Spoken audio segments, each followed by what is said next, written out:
quelques mots en langue. So I thought I'd say a few words in French. It's the beginning of our second day. We had a very busy first session yesterday. In our opening session, it was our pleasure to welcome the Commissioner, Gabrielle, and also Thomas Franchowski, who represents the European Parliament. You will have seen that the Commissioner is a great supporter of sport and that Mr. Franchowski also defends the interests of sport very strongly in the European Parliament. We then had the presentation of the Erasmus Plus sport programme. We were given an overview of the programme and some technical details were provided, just to enable participants to avoid some common errors in the application process. And then we had a panel which helped us to draw the link between the programme and our political priorities. We highlighted the important work that the Commission is doing at the moment to promote healthy lifestyles. Now today's second session will be equally important, but rather more technical. This will be our opportunity to give you some information on how to complete the application forms, how to succeed in the application process. We're going to be telling you about some administrative and financial rules that we need to comply with. Rules that you need to understand before submitting your application forms so that you can obtain a grant from the European Commission to support your sporting endeavours. So this is going to be a very important session, and we hope that this will enable you to have your application ready by the deadline in a few weeks' time. But before we have all of these workshops, I would like to welcome Mr. Guillaume Ardouin, who is a guest of Marc. Now, Mr. Ardouin plays a key role and is going to play a key role in the presidency of the European Union, which is currently held by France. Mr. Ardouin chairs the Sport Working Party in the Council, and of course the Working Party plays an important role in coordinating sports policy in the different member states. So Mr. Ardouin is going to give you a message from the French presidency. You have the floor.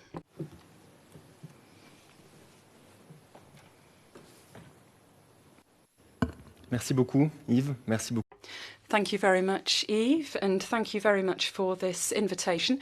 It's my great honour to be here today to present a message from the French presidency of the European Council and to tell you about our priorities in the field of sport. I'd like to congratulate you on organising this event today. I know it will have taken a lot of time. I know we all want to meet face-to-face as soon as possible, but at least this online event helps the community of sport to meet together. This is where the best projects, the seeds for the best projects are sown, and hopefully we will all be able to benefit from those in the years to come. Now, just a few days ago, Erasmus celebrated its 35th anniversary. It's one of the most recognised programmes across the European Union. And it's recognised by a number of different generations. For 35 years, the programme has developed.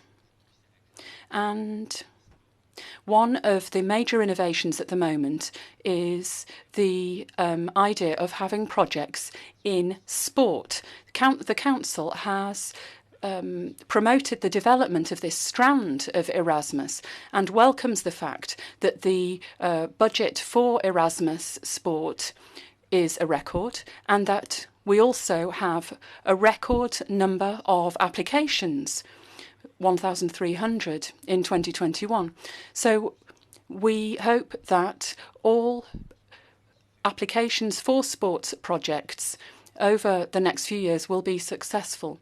The Council supports all of the priorities that are being promoted by this programme, in particular, and there are a lot, but in particular, the importance of physical activity for our health, the importance of good governance, the importance of ethics in sport, of promoting good values, the importance of education, both in and through sport, the fight against any form of violence, against racism, discrimination, intolerance in sport, or even green sport. How can sport contribute at its level to the green transition? How can it achieve the ambitious objectives, or help us to achieve the ambitious objectives that we've set ourselves in the EU? Now, the economy of sport is around 3% of European GDP at the moment, so it's a growing portion of the economy. It also plays an important social, societal, cultural and educational role. And it's this manifold approach which is so important. Sport is a vector for education, as I've said. It helps us to raise awareness. It helps us to has great influence, and it can transform behaviour. Erasmus is part of the priorities that have been identified by the French presidency of the European Union. We have two major priorities. The first is the importance of sport in childhood, and the importance of sport which is both green and sustainable. So those are our two main priorities, and they fall within the priorities of the French presidency. We want to have two major objectives. We want to build a more human Europe. We want to develop common values. We want to have a feeling of belonging. And we believe that sport is going to help us to achieve that objective. And the second major objective is to construct a new growth model in Europe. And again, sport, since it plays an important part in our economy, can play an active role in that work. So to come back to the two major objectives that I mentioned on sport, first of all, the importance for sport throughout childhood.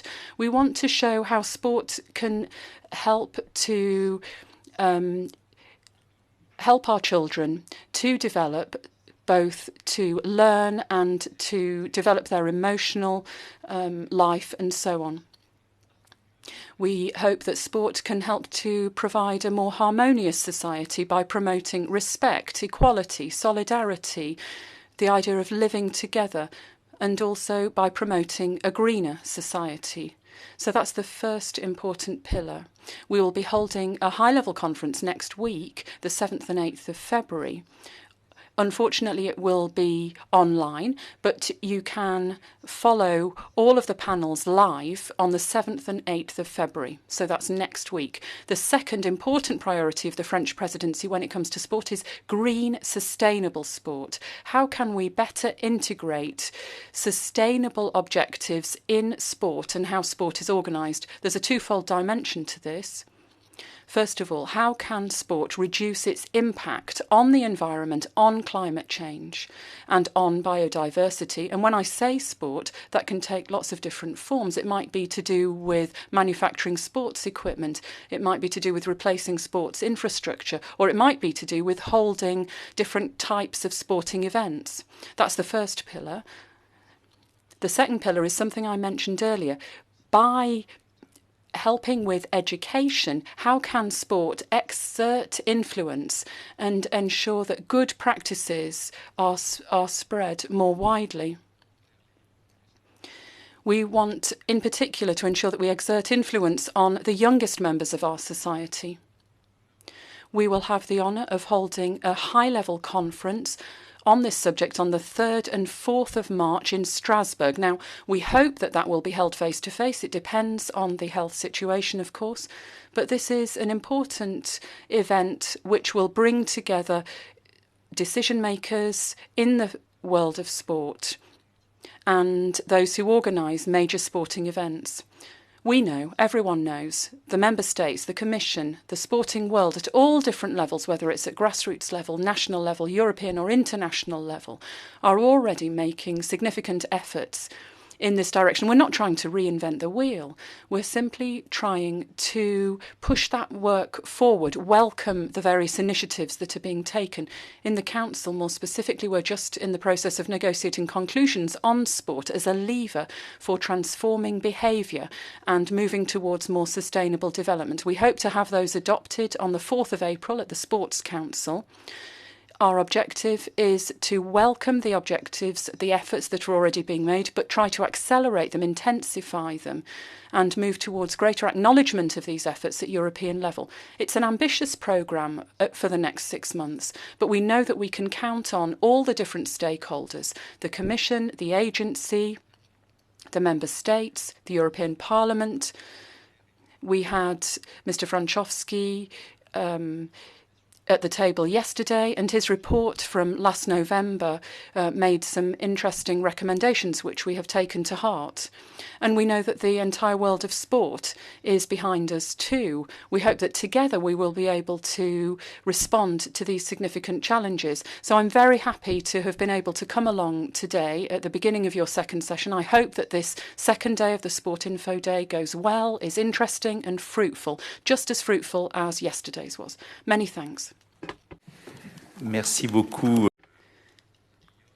Thank you very much, Guillaume. Thank you very much for those insights into the priorities of the French presidency. We note the emphasis that you're putting on green sport. And yesterday we talked about new horizontal priorities in Erasmus+, which are precisely aiming to integrate the environmental aspect into the priorities that can be taken into account in Erasmus Plus Sport.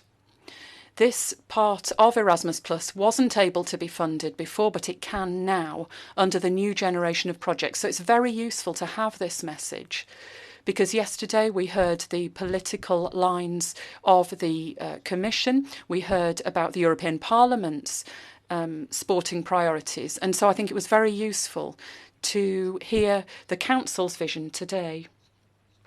I note, and it's no surprise, that we're all pulling in the same direction.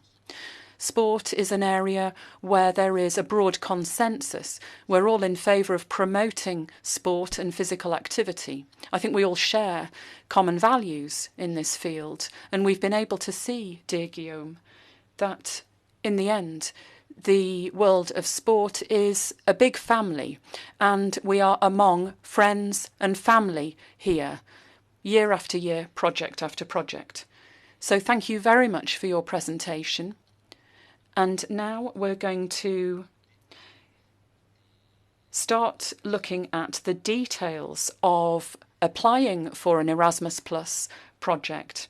And to get us started, I'm going to be giving the floor to Luciano Di Fonzo, who is responsible for coordinating this morning's work. Over to you, Luciano. Thank you, Yves. Good morning to everyone. We are going now to start the second day of the Info Day with the different working session, different aspects of the selection and evaluation process. I would like to invite my colleagues to join the stage here, Marco Bussier and Miguel Romero. Marco, no, you stay there. Yeah, you can stay there. I will stay here. Yeah, and Miguel is there. Thank you.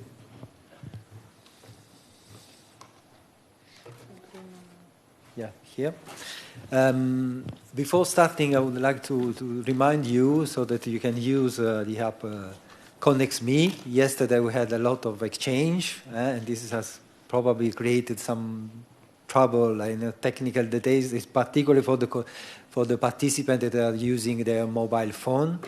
We sent this morning an email to everyone. In case you are some trouble in using ConnexMe in your mobile phone, please, you can switch. You receive a web address in which you can switch in the web part of the application in case you have some problems. Before starting, I would like also to thank the interpreters for yesterday and for today. Especially today, we have a lot of technical details. Thank you very much. Also, in particular, for the sign languages interpreters. They do a great job. And will allow also you to follow by different languages, hold the working session. And also, we will, as we said, we will record the videos and we will put in our website. So it will allow you also to follow these videos later in five languages. So today we are now to start with a working session on how to apply the technical details and things. So I give the floor to my colleague Marco Bussier for this part. Marco, the floor is yours. Thank you very much.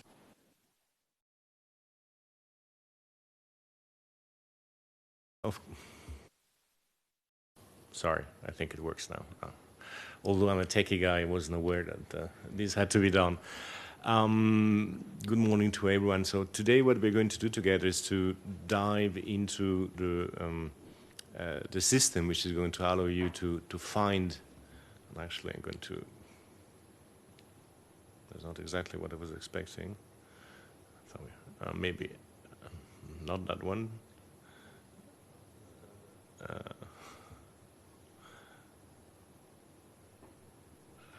No.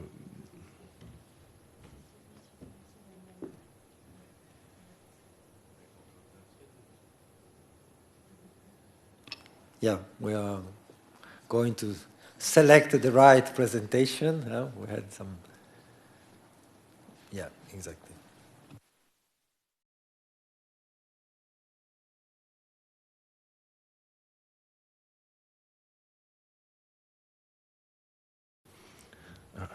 Next time I will rehearse a little bit. Today, actually, in the session I'm going to present to you as a, let's call me a trainer today, is exactly try to show you where you can find the call that you're going to apply for, and also how you can apply. So it's not only where to find it, but also what are the necessary steps you need to go through to send your application. And at the end, we're also going to cover a little bit, just thinking ahead in the event which I hope many of you will get to. If you are selected, there are some administrative stuff which have to be done, and one of them is the LEA validation that I'm going to cover, just for you to be aware of what might happen down the line. What I'm going to go through now is a presentation which is very static, which is a succession of screens. You're going to see the same afterwards, because I will try to, if the IT allows me to do so, to give you an online presentation. But all what you're currently seeing here is going to be given to you after this meeting. So the first thing is you need to get to the funding and tender portal. In the presentation there are specific hyperlinks to get there. Otherwise you can Google it. You go on Google, you just say funding and tender portal, you will see immediately on the very top of it the link which will send you directly to this first page. In this first page you see all the programs which are managed by many agencies and many DGs, so basically the programs managed by European Commission. And there is one specific which is called Erasmus+, which is the one we are interested in. By clicking there, voila, you can see on the left-hand side there is a research mechanism where you can put sport, and then you will see all the sport calls, those who are forthcoming, those who are closed, and especially in this specific case, those who are open for submission. Here, we only see 3, actually there are 4, because I don't think the capacity building is there yet. What is extremely important here is that you choose the right one, because they all look the same, the naming is very close, but please pick up the right one. Otherwise, it's going to be very difficult for us to try to reroute your application in the appropriate call. So choose the right action, please. Once you've chosen it, maybe I'm going to go through in the online session. There is a lot of description of what this action is, but anyway, you have the program guide which depicts the action much more into detail. But otherwise, here you see many details already, which allows you to see what are the eligibility criteria and so on. And there is a famous button, or the important button, which is a start submission. By clicking that button, you start your application procedure. However, before starting that, you need two things. The first, you need to have what we call the EU login. Some of you might have it already. In the event you don't have it, it's quite easy to create one. It's as kind of self-declaration or self-inscription. You see, if you go back to the starting page of the funding and tender portal, you see on the bottom there are different items, let's call it like that, and one of them is create an account. By clicking there, you just have to put your email. The system will send you back a password. You define your password, and then the system will log you in, with your email address. But that's extremely important, because that's once you have logged in, once you have declared your name and your email, that's the unique way for European Commission to find you and to communicate with you. And once you have done that, then here you enter really in the navigations of screens which allow you to submit your application. The first one is going to be the PIC. Sorry if I go just back one. It's not only you need to create your account, but also you need to register your organization. And also the registration is a self-registration. There is no validation which is entailed in it. The important thing for us is to give you an identifier to your organization. And therefore, one of the first things you need to do when you apply is to put here the PIC name. If you don't remember it by heart, you simply put the name of your organization and the system will find it. And you see here, I've searched for your organization. If the system allows me to go to the next one, voila. I have put Paris, and here you have universities, but you can put Football Club de Rome, and probably you'll get an answer.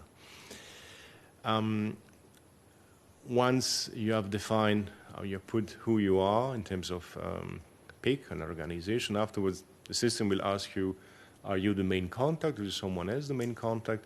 And that's important because this main contact is going to be the person to whom you're going to send all information, is the person with whom you're going to communicate. So, but normally speaking, you can leave it to main contact, and then you need just to put the acronym of your action or your project, a bit of short summary. The next screen is necessary not for all the actions. For instance, for EU sport events, you don't need to have partners. Actually, partners are not allowed. But for the other actions, you sometimes need to have a number of participants, and that's where you can add all the participants to your project. And these participants will also receive some funding.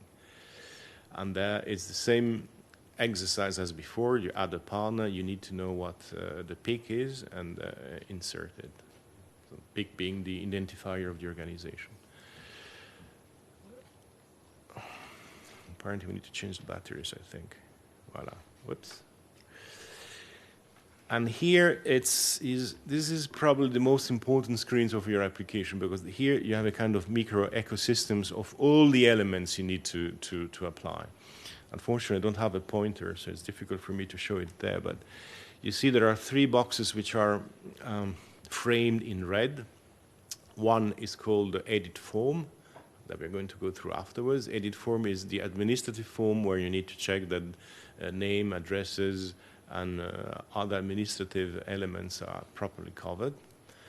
Then just on the right side is called Edit Part C. This is a form where we're going to fetch or gather information which is necessary for us to run statistics on the long run. So to know what kind of organization have applied, what are the priorities you try to cover, and so forth with your action. And then on the left-hand side on the bottom, there is something which is called templates of Part B. There, by clicking on it, you're going to open kind of a suitcase where you have important documents you need to fill in for applying. And the most important one is the one we call Part B. It's very administrative way of saying that this is a description of your action. That's where you have all the success, the overall criteria which are depicted, and you need to explain one by one. But I think that Miguel is going to cover them much more in detail than I'm going to do now. But that's really important. So you have the form, you have the Part C for statistical purposes, and then this suitcase where you're going to find two major documents. The one I just mentioned, the Part B, which is the description of the action, and another one is extremely important, which is the budget calculator. It's simply a little tool which allows you to define which of the different lump sums you're entitled to. And then afterwards there is this upload mechanism where you're asked to fill in the form, to upload the forms you have filled in. If we dive a little bit into these documents, we're going to cover first the edit form, which is the administrative part. That's the way it looks. There is a table of content. In the table of content basically have the general information which has to do, as I was mentioning before, with administrative, more administrative part, where you need to confirm who you are, the addresses, and so forth. Another one, which is the participant and contacts, in the event you have more than one participant. And then the third one, extremely important, is the budget. And we're going to cover the budget a little bit in detail because based on our experience last year, we have experienced some difficulties there. Here you see on the left-hand side the budget as it is in the Part A. And on the right-hand side, the Excel calculator, which allows you to find which lump sum you're entitled to. And what is extremely important is that you make sure that you copy exactly the amounts that this Excel calculator gives you in the form, this famous Part A. So to make sure there are no discrepancies, because if there are discrepancies, this will trigger an administrative process to try to find out which of the two is the correct one. So pay careful attention once you have filled in the Excel spreadsheet, which gives you an amount. This amount might be distributed among participants. If the action allows to have more than one participant, make sure that the same appear in Part A.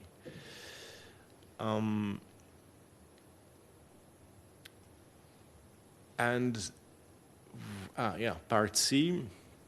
This is the second document, so we just covered the Part A. The Part C is the one I was mentioning before, which has mainly to do with administrative information. Here you all simply have a screenshot where we are kindly asking you to say which type of organization are you. Is it a sport committee or whatever? And then what are the horizontal priorities you would like to cover in your project? So that was for Part C. And then, of course, there is the Part B that Miguel is going to cover more in detail, and this has to be uploaded in the specific square that I'm showing you.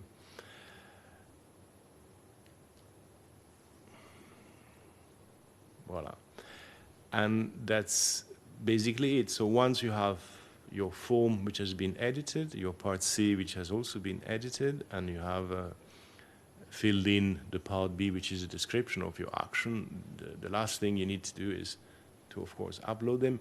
And here you have an important button which is called Validate. By clicking there, the system will check that you haven't forgotten to fill in any specific element which is important for the application, and you can submit.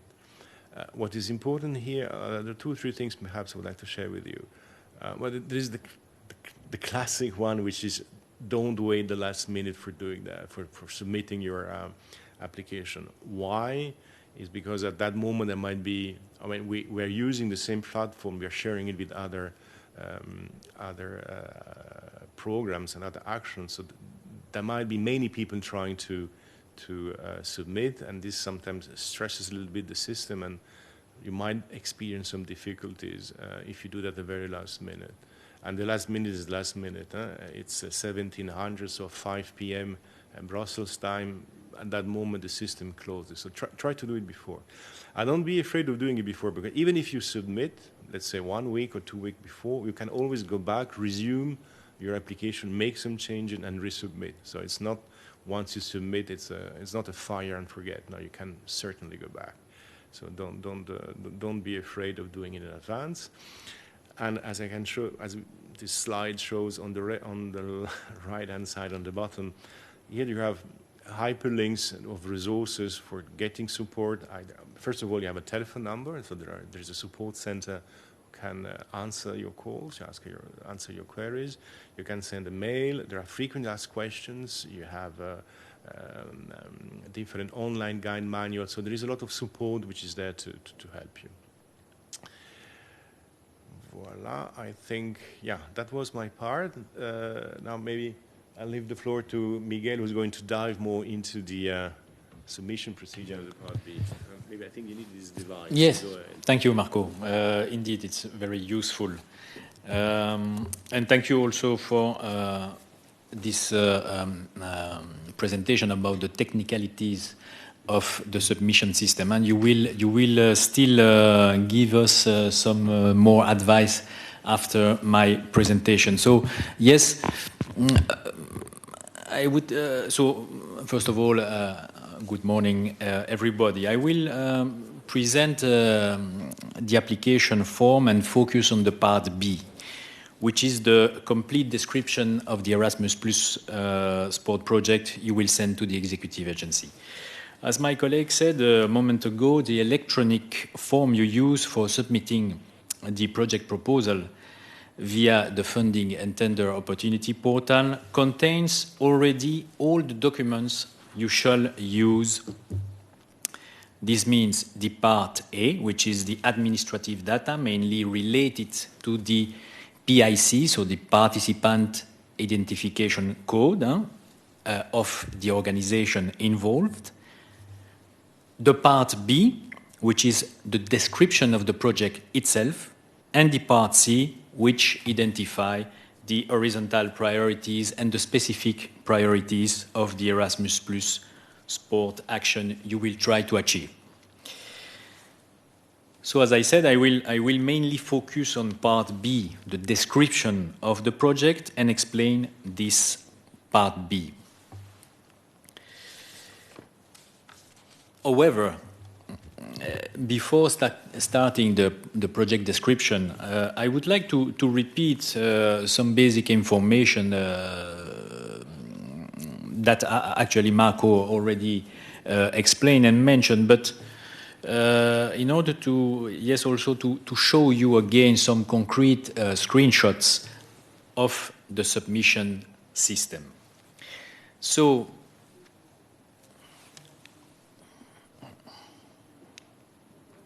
no, like this. So as you know, the sport calls under the Key Action 2 of the Erasmus Plus program are 4. The cooperation partnerships, you see the specific call reference below, the small-scale partnerships, the not-for-profit European sport event, plus a new action, the capacity building in the field of sport. So you will have a detailed information about this new action in other sessions.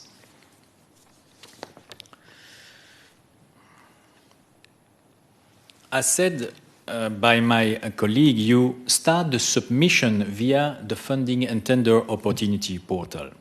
So you put sport, you put Erasmus Plus program, and then the 4 calls will appear like this. When you click in one of those calls, you start really the submission as you could see in the picture.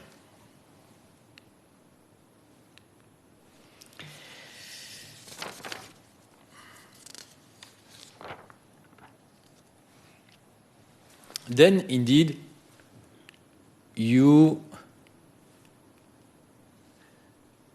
arrive in the right page. And so, as you could see there, when clicking in the tabs that are present in this submission page, you will have the documents you have to fill in. So the key part of my speech will be about this tab, Download Part B Templates. So when you click, you have two documents that appears and that you have to upload and fill in, which is the description of the project, it's a Word document, and the budget table, which is an Excel table. Also called the calculator, if I am right. So, as Marco showed you a few minutes ago, this is the part B, so the description of the project. It's a simple Word document. And you have also the budget calculator, whatever. So this Excel table contains very useful guidelines and automated error messages that will avoid any confusion or mistake. My colleagues will present this later on. So we would like to stress to be very careful and always check and refer to the Erasmus Plus program guide for each action you would like to send an application. So again, if we go back, to this one, for example, you will see that each action has a specific number of eligible countries, a minimum number of participating organization, a specific funding, etc. Moreover, I would like to stress to read carefully the guidelines you will find in the submission system, for example, the IT instructions, as well as other constraints, like the page limit for the Part B, for instance.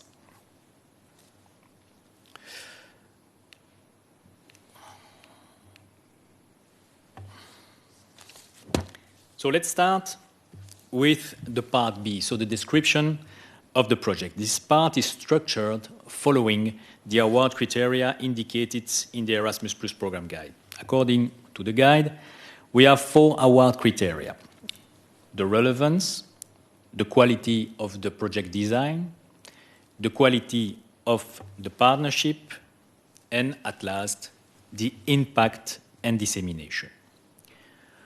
Moreover, in the last section of the form, the applicant should translate the objectives and the activities of the proposal into work packages, deliverables, and milestones. I will explain this a bit later. So, the first section is about relevance. You have to describe how the proposal will address the horizontal priorities of the cooperation partnerships, as, for example, inclusion and diversity, or the environment and fight against climate change. Please refer to the Erasmus Plus program for the full set. You could also choose a specific priority of the sport field, such as encouraging healthy lifestyle for all, promoting integrity and values in sport. Another priority is promoting education in and through sport. And the last one, combating violence and tackling racism, discrimination, and intolerance in sport. All this is clearly defined in the program guide. So in all the cases, you should describe and explain how your project intends to address those horizontal objectives or the specific Erasmus Plus sport priorities.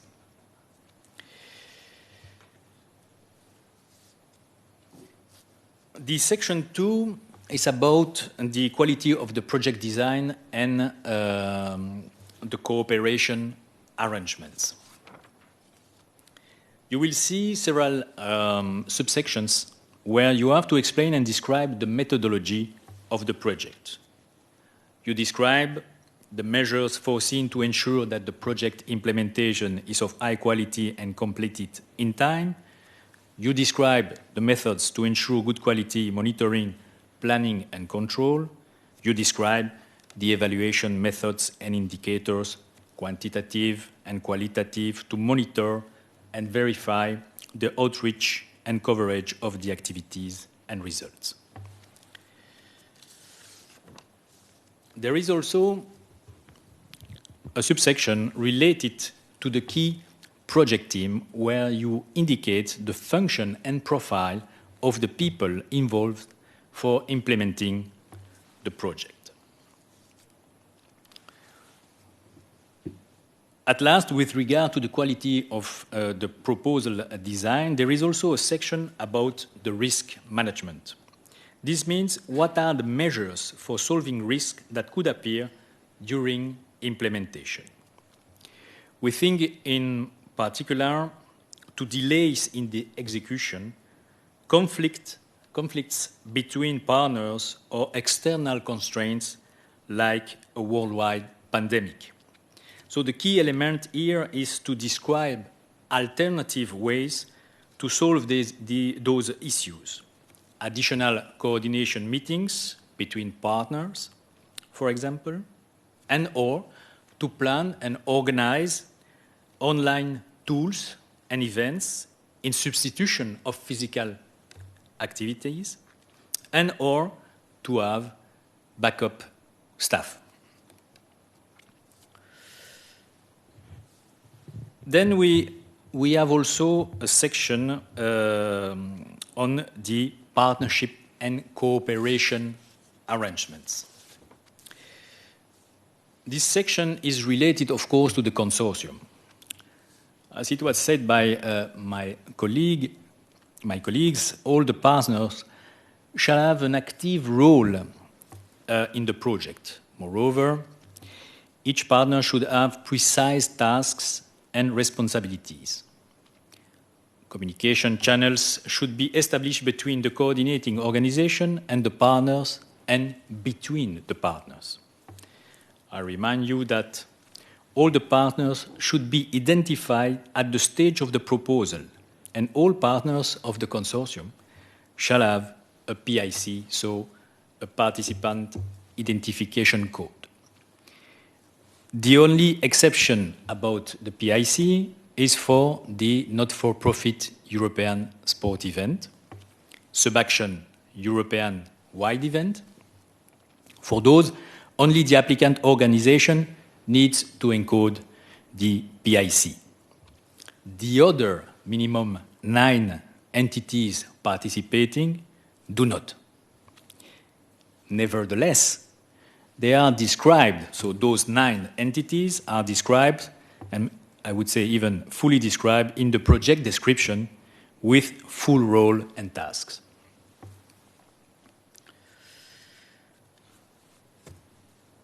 The last award criteria reflected in the part B is impact and dissemination. So this is a section dedicated to communication, dissemination, and visibility of the EU funding. So you describe the dissemination and communication activities which are planned in order to promote the activities, the results, and maximize the impact of the project. You clarify how you will reach the target groups, relevant stakeholders, policymakers, and the general public, and explain the choice of the dissemination channels and tools. Moreover, you will have to describe how the visibility of the EU funding will be ensured. This is a section where we request also information on the sustainability and the long-term impact of the project. For example, which parts of the project should be continued or maintained after the funding? How will this be achieved? Which resources will be necessary to continue the project? and also how will the result be used.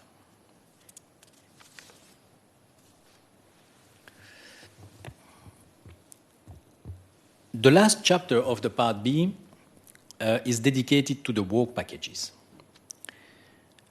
A work package is a major subdivision of the project. For each work package, you have to target an objective and list the related activities linked to this objective, as well as the milestones and the deliverables that belong to this specific work package.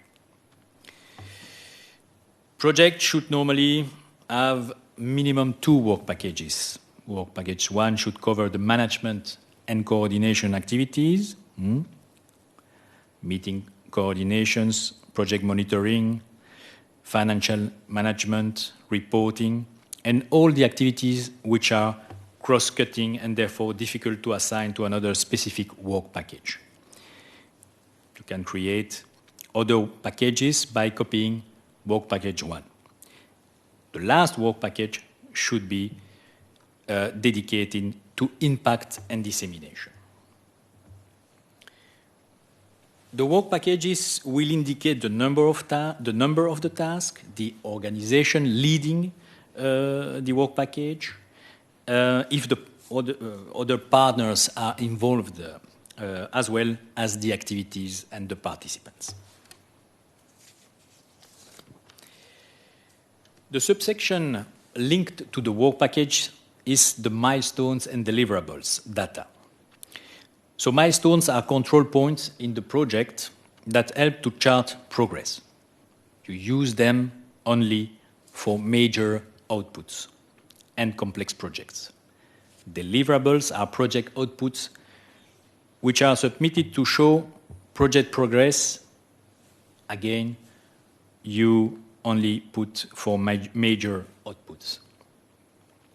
For deliverables such as the meetings, the events, seminars, trainings, workshops, conferences, etc., you enter each deliverable separately and provide the following in the description field: invitation, agenda, target group, number of estimated participants, duration of the event, report of the event, training material package, evaluation report, feedback questionnaire. For deliverables such as manual, toolkits, guides, reports, leaflets, brochures, training material, etc., add in the description field the format, electronic or printed, the languages that you will use, approximate number of page or estimated number of copies. For each deliverable, you will have to indicate the due months by when you commit to upload it in the portal. The due months of the deliverable cannot be outside the duration of the work package and must be in line with the timeline provided. So, in other terms, the key element for the work packages, milestones and deliverables, is the coherence between the targeted objectives, the preparation, the activities, and the outputs to be realized, as well as the time frame. So, if you need 2 meetings with the partners for collecting data about sport injuries, for producing a toolkit for sport clubs, do not put those meetings after the publication of the toolkit. Or worse, do not forget to plan a research team for collecting the data.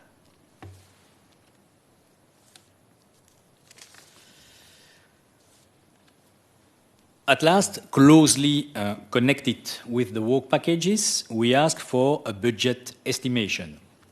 So this is the Excel table I showed you, and Marco mentioned also, of course. It is a very simple table that will show the weight of the expenditures for each work package you plan for your project.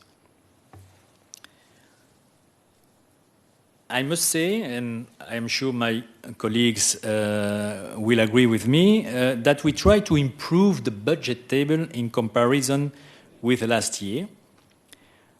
As you could see in this screenshot, the table has now precise guidelines. You could see, yeah, it's perhaps a bit not very visible, but you could see, so in pink, some automatic, some guidelines and some automatic error messages. So, as last year, you have to provide how you will divide the EU lump sum into the different work packages. As I said, the table indicates the right EU lump sum to use for the different types of project you choose. Of course, my colleagues will explain this deeper in a next session. As you know, the cooperation partnerships, as well as the small-scale partnerships, are based on a lump sum mechanism with defined amounts. So, remind you that for the cooperation partnerships, you have 3 defined amounts: 120,000 euros, or 250,000 euros, or 400,000 euros. This is for the cooperation partnerships. For the small-scale partnerships, the EU grant is 30,000 euros, or 60,000 euros. For the not-for-profit European sport events, the system is similar, with projects up to 450,000 euros.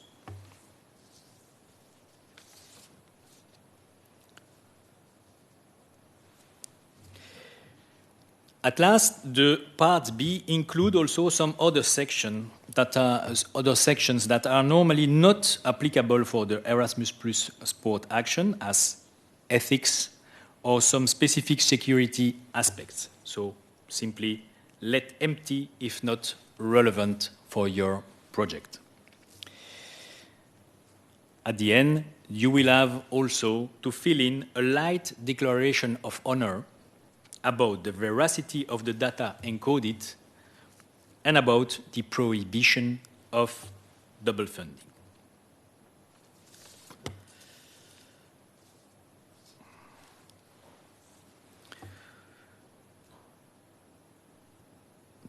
To conclude,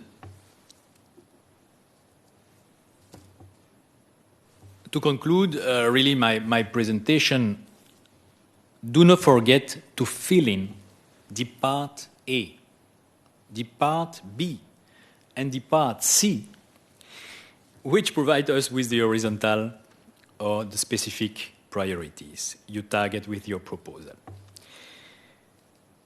And really, my last comment will be, please ensure that the different parts of the application are coherent with each other. So as Marco mentioned,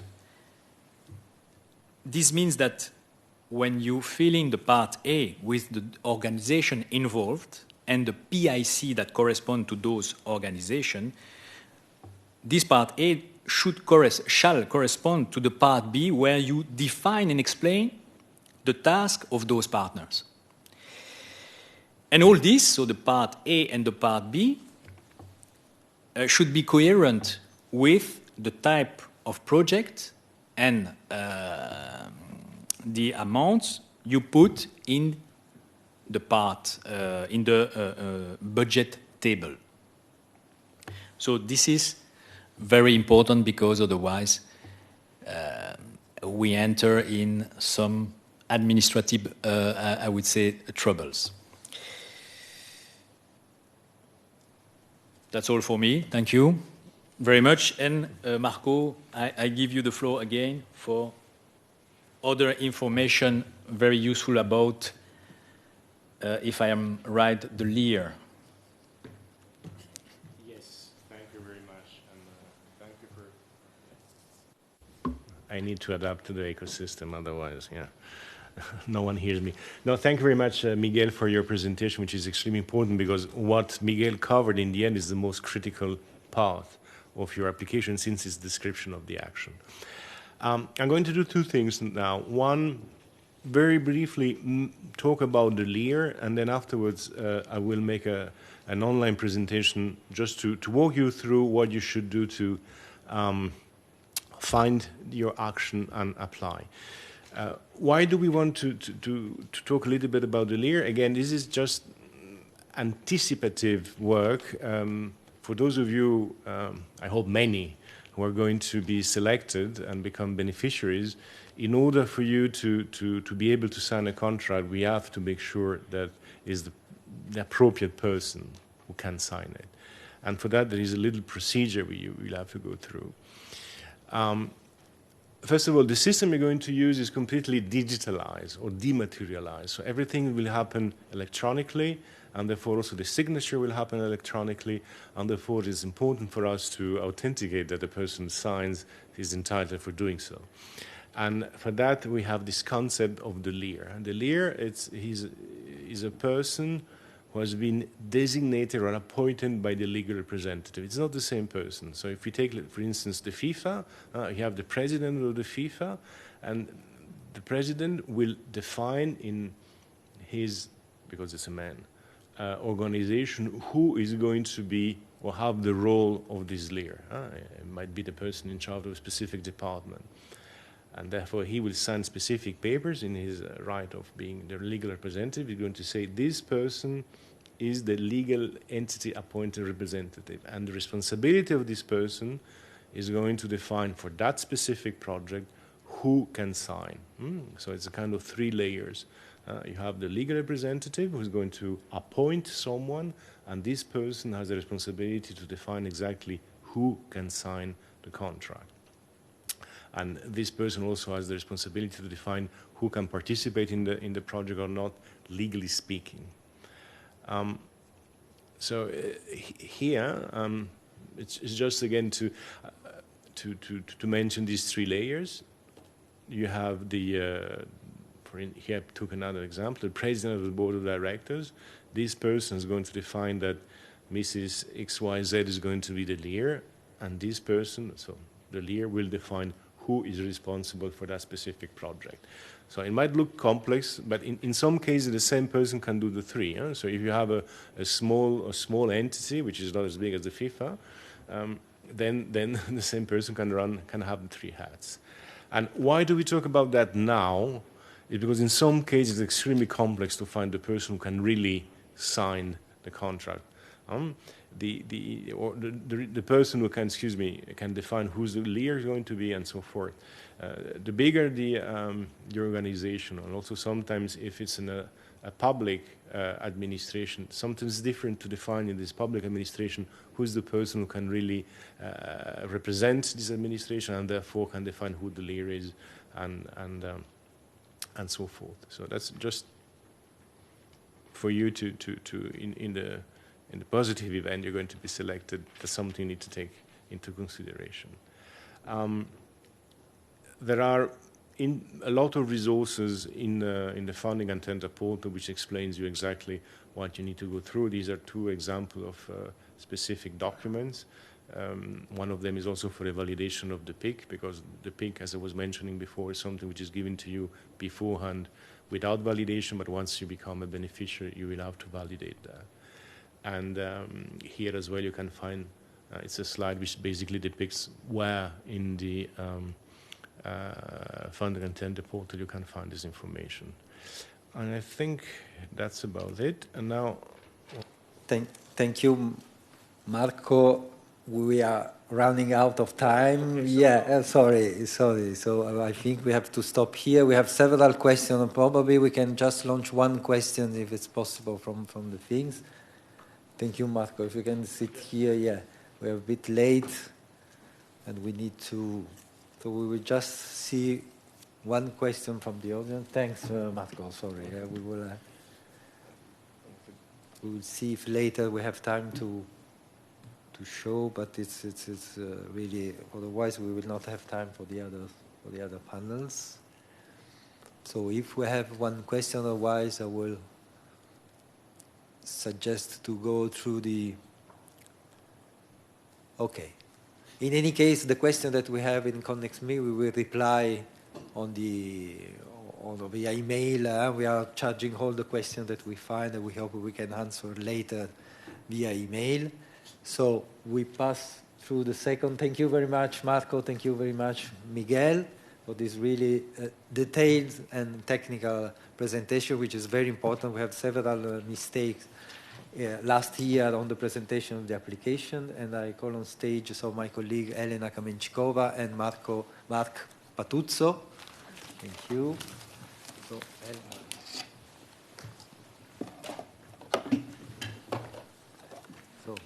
Elena, please sit here, and Marco, the opposite. No. Yeah. Thanks. Thank you. So we are going now to start with the second working session. This is how to present your project. Of course, it's focused on the funding mechanism and the different work packages that we already just mentioned in the first working session. And I give now the floor. Who will start? It's Mark. Okay, Mark, please, the floor is yours. Thank you, Luciano. So good morning, dear participants. My name is Mark Patuzzo, and together with my colleague Elena Kamenchikova, we will make a presentation. When it appears on the screen, yeah. Okay, it's there.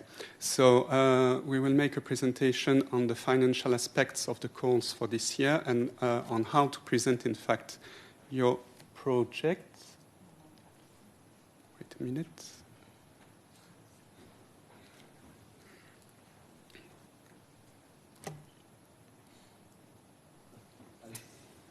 I see that now we can see some questions, but as I said, we will reply to the questions by email, via email directly to the different persons. Okay. So if you can switch to the presentation. Okay, perfect. Mark, please. Okay, so there we are, up. So as you can see on the menu for this presentation, we will start with the major simplification that was initiated last year, and we will talk about the new funding mechanism. Then we will move on to the part B, which is a narrative section of the proposal. And there we will also discuss the work packages and the link with the budget. We will also touch upon the most common mistakes that we identified in 2021, and hopefully there will be enough time for questions and answers.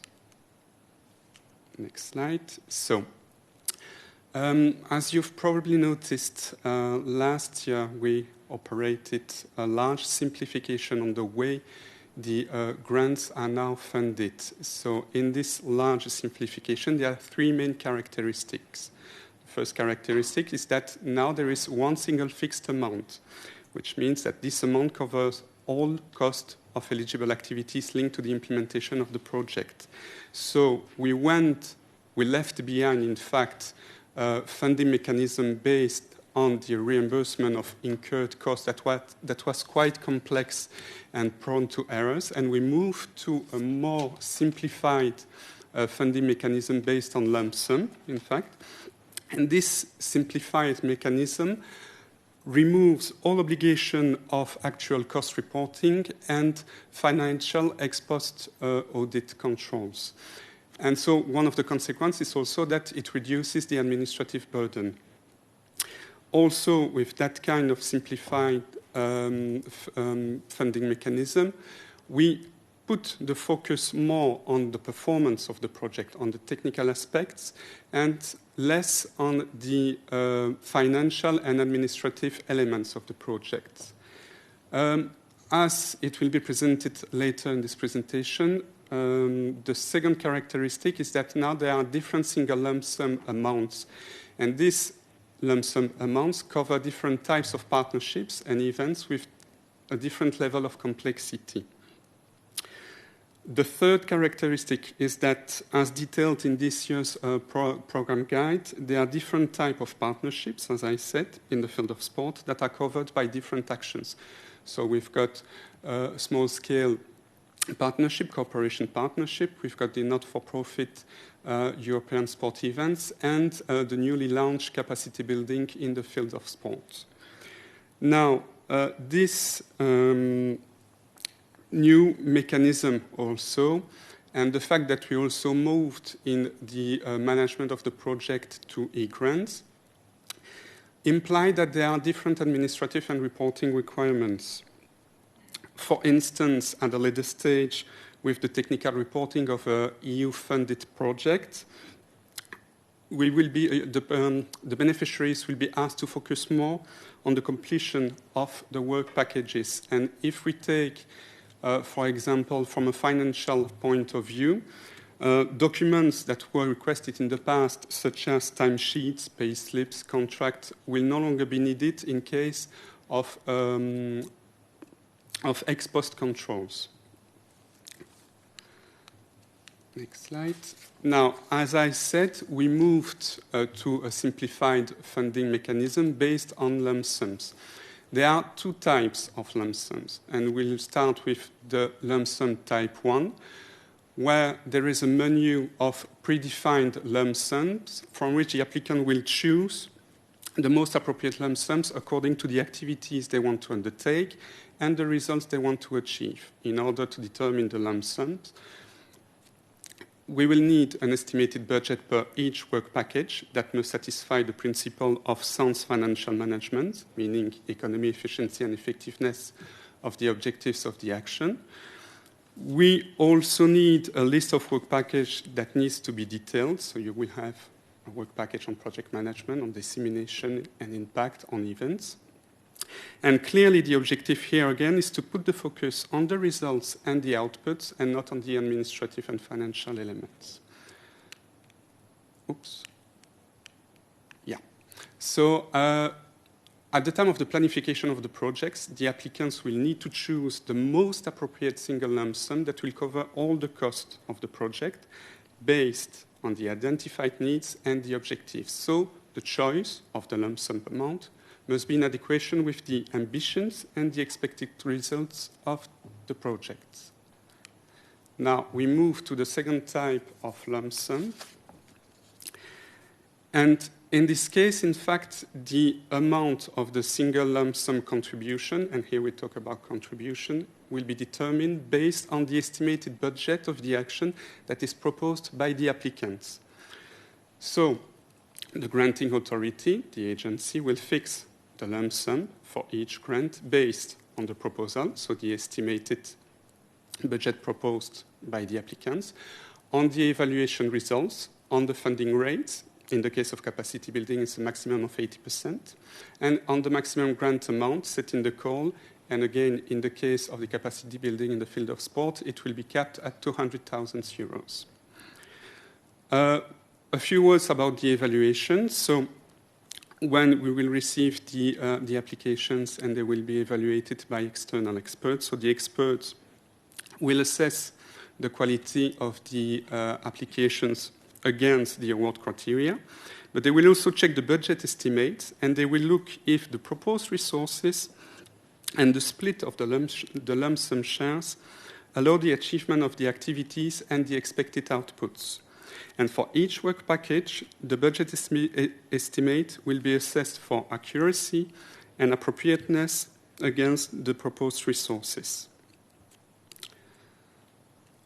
Again here, like for the lump sum type 1, the focus is put on the outputs of the project and with an emphasis on the quality and the level of achievement of the objectives. So, what is needed to determine the project lump sum?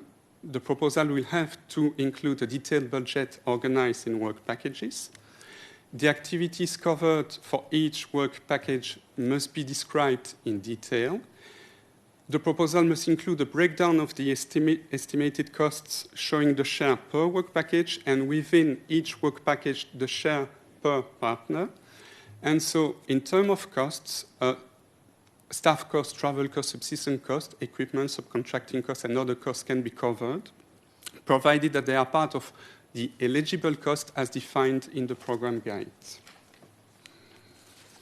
Now, for the lump sum amount, and as it was already presented in the previous presentation, so you'll see that for the first three actions, small-scale partnership, cooperation, partnership, and European sport events, it's a lump sum of type 1. It's a prefixed, these are prefixed amounts, and the applicants cannot deviate from this amount. Okay? In the case of the small-scale partnership, so we've got two possible lump sums, 30,000 euros and 60,000 euros, that correspond to the total grant amount of the project. And the applicants will choose between these two prefixed, predefined amounts based on the activities they would like to undertake and the results they would like to obtain. For the cooperation partnership, the rationale is the same, except that here we've got three predefined lump sum amounts, 120,000 euros, 250,000 euros, and 400,000 euros. Now, in the case of the not-for-profit European sport event, it's a bit different because here the lump sum amount is decided based on the type of events the applicant wants to organize. So for European local events of type 1, the corresponding lump sum amount will be 200,000 euros. For European local events of type 2, it will be 300,000 euros. And for European-wide events, it will be 450,000 euros. In the case of projects falling under the capacity building in sport, as I said, it's a bit different because we are in a lump sum type 2, so it's based on the budget estimate proposed by the applicants. The EU contribution will range between 100,000 euros and 200,000 euros.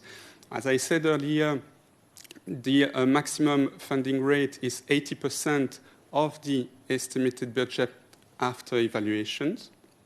So it means that normally a proposal, the budget in a proposal should start at 125,000 euros. It can go beyond 200,000 euros, but also, as said earlier, the EU contribution will be capped at 200,000 euros. Now, yes, as regards the proposals, what the proposals need to include. First, they have to propose to implement activities directly linked to the objectives of the action. Second step, they have to describe activities and efforts to be carried out. The proposal has to submit a structure that is divided into work packages, and for each work package, we need a budget. And finally, the last point is that the proposal has to provide detailed information on the deliverables, the outputs, and the qualitative and quantitative indicators. Now, in terms of the number of work packages, as you can see on the slides, for capacity building in the field of sport and for not-for-profit European sports event, there need to be a minimum of 2 work packages. There is a first mandatory work package on project management, and the last work package is on impact and dissemination. For projects falling under cooperation partnerships, the number of work packages is limited to 5, with a mandatory work package on project management and another work package on impact and dissemination that is highly recommended. And for the last action, small-scale partnerships, since the value grants are less or equal to 60,000 euros, it's possible to use a single work package. More information about the work packages are given in the calls documents and also in the templates for the proposals. So now we'll pass you over to my colleague Elena for the second part of the presentation, and I thank you.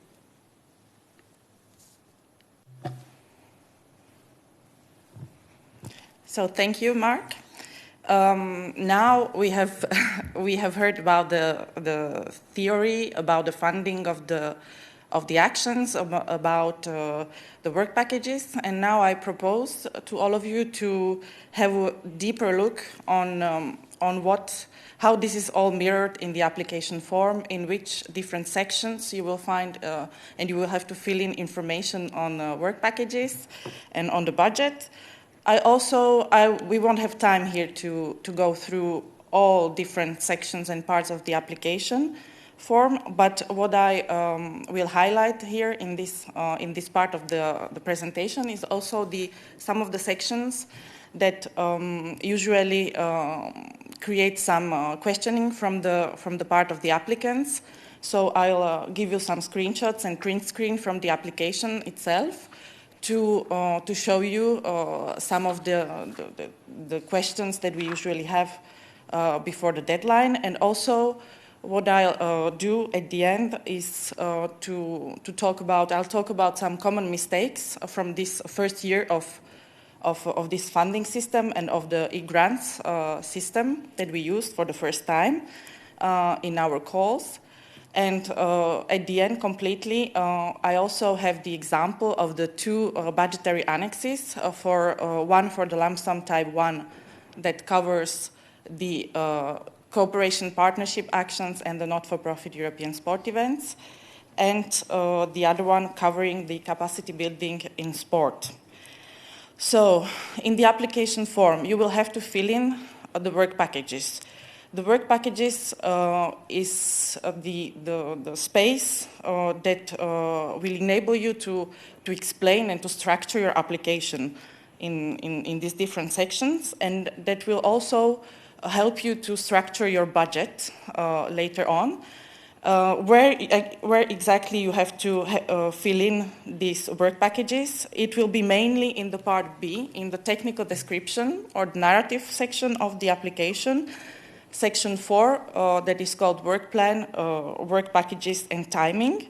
So this will be the place where you will detail all the different tasks, milestones, deliverables, and objectives related to each of the work packages. Of course, as Mark mentioned, depending on the action, you have a compulsory work package number, and then you will have to also complete. This will help you then complete the budget, the budgetary annex, where you will have to structure it also in terms of work package and in terms of participants. So at the end, you will have to complete this estimated budget per work package, and even a bit more in detail for capacity building, that is the lump sum type 2. So now let's take an example from the application form. This is how it starts. It's the work package project management that is compulsory for mainly all three actions, apart from the small-scale partnership, where we allow you to have only one work package. So there is no compulsory on project management. But what if we take the example of the compulsory work package project management? Let's say we would have an example of objective. What would be an objective here in the work package? That might be, for example, or most probably, to ensure an efficient project management during the whole duration of the project, meaning to ensure the financial, technical, and administrative management of the whole project in relation to the consortium, to the whole consortium, but also in relation to the granting authority. So this is, you also have to mention and specify the duration of the work package. Project management would cover, of course, the whole duration of the project, and you have to specify each time the lead beneficiary of the work package. What goes together with the work package each time is you have to specify the different tasks related to the work package. So again, if you have this example of project management, what would be the possibilities of the different tasks? The possibilities here would be, for example, coordination of the whole consortium would be one of the tasks. Another possible task would be here quality control or quality insurance during the whole duration of the project. And another example could be here an administrative and financial project management. As you can see from the print screen here, you have to specify then detail more the description of each of the tasks, and you are requested also to specify which organization, which beneficiary, or which partner organization will be the lead of this, will be participating in this task, or will be the lead of the task. This can be one organization, one participant, but this could be also different, several organizations. And I'd like to highlight here that this is also the space that will help you really to then really construct and build the budget, the estimated budget of the proposal. Another section that goes and that is related to all of the work packages is that you have a section on milestones and deliverables. The milestones, and it's also really highlighted and specified, mentioned in the application, in the Part B of the application form. The milestones are not requested for low-value grants, and they are not even compulsory for all of the others. It is a bit up to you to choose whether you want to use this section in a more complex or more complicated projects to set some milestones also for you.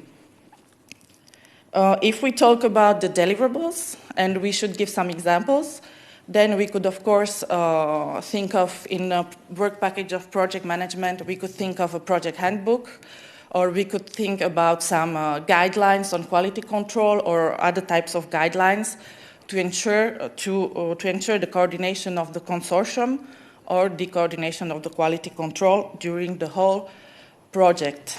So as you can see, everything is linked, and everything is there also to help you to build the proposal around the work packages. So this is the magic word of this application form. These are the work packages.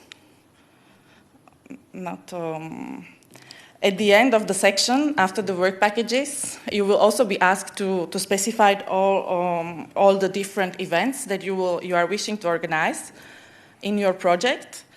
So, of course, these can be kickoff meetings, midterm meetings, or these can be some events to multiply the results or to disseminate the results and outputs of the project.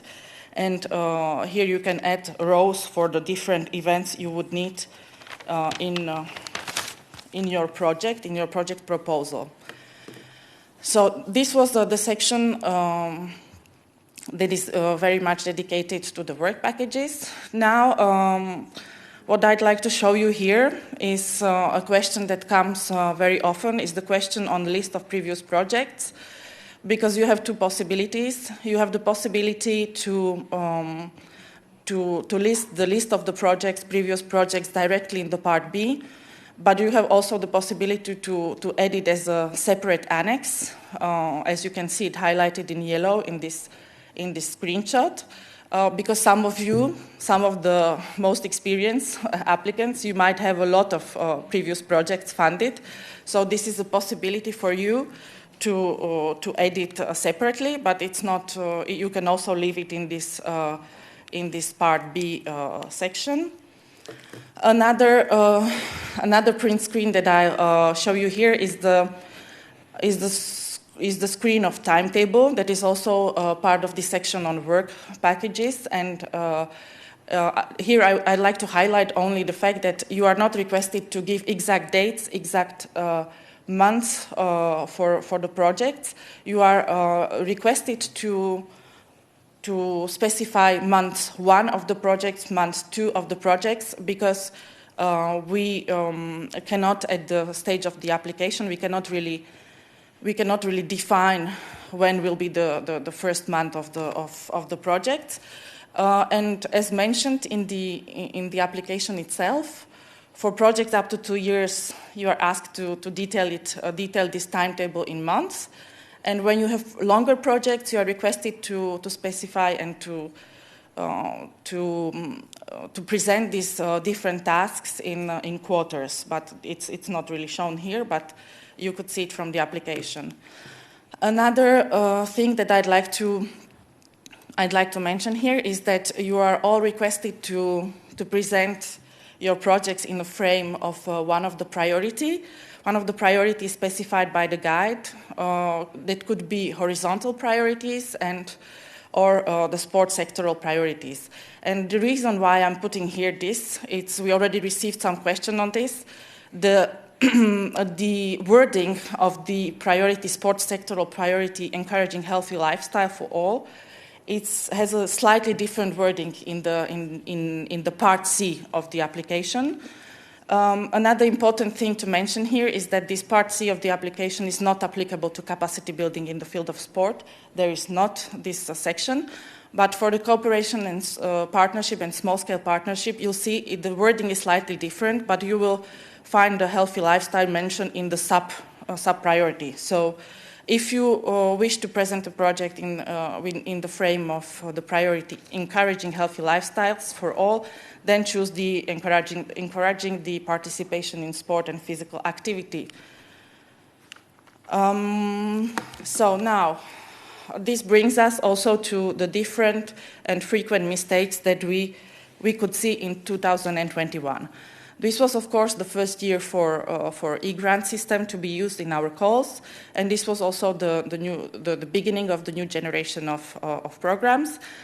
So we had quite a few applications proposals that chose not only the wrong annexes, but they chose the incorrect action. And this, I'd like to advise, and I'd really like to insist on this. Please choose the correct action. The budgetary annex that we presented already will help you also on this. You can double check in the budget.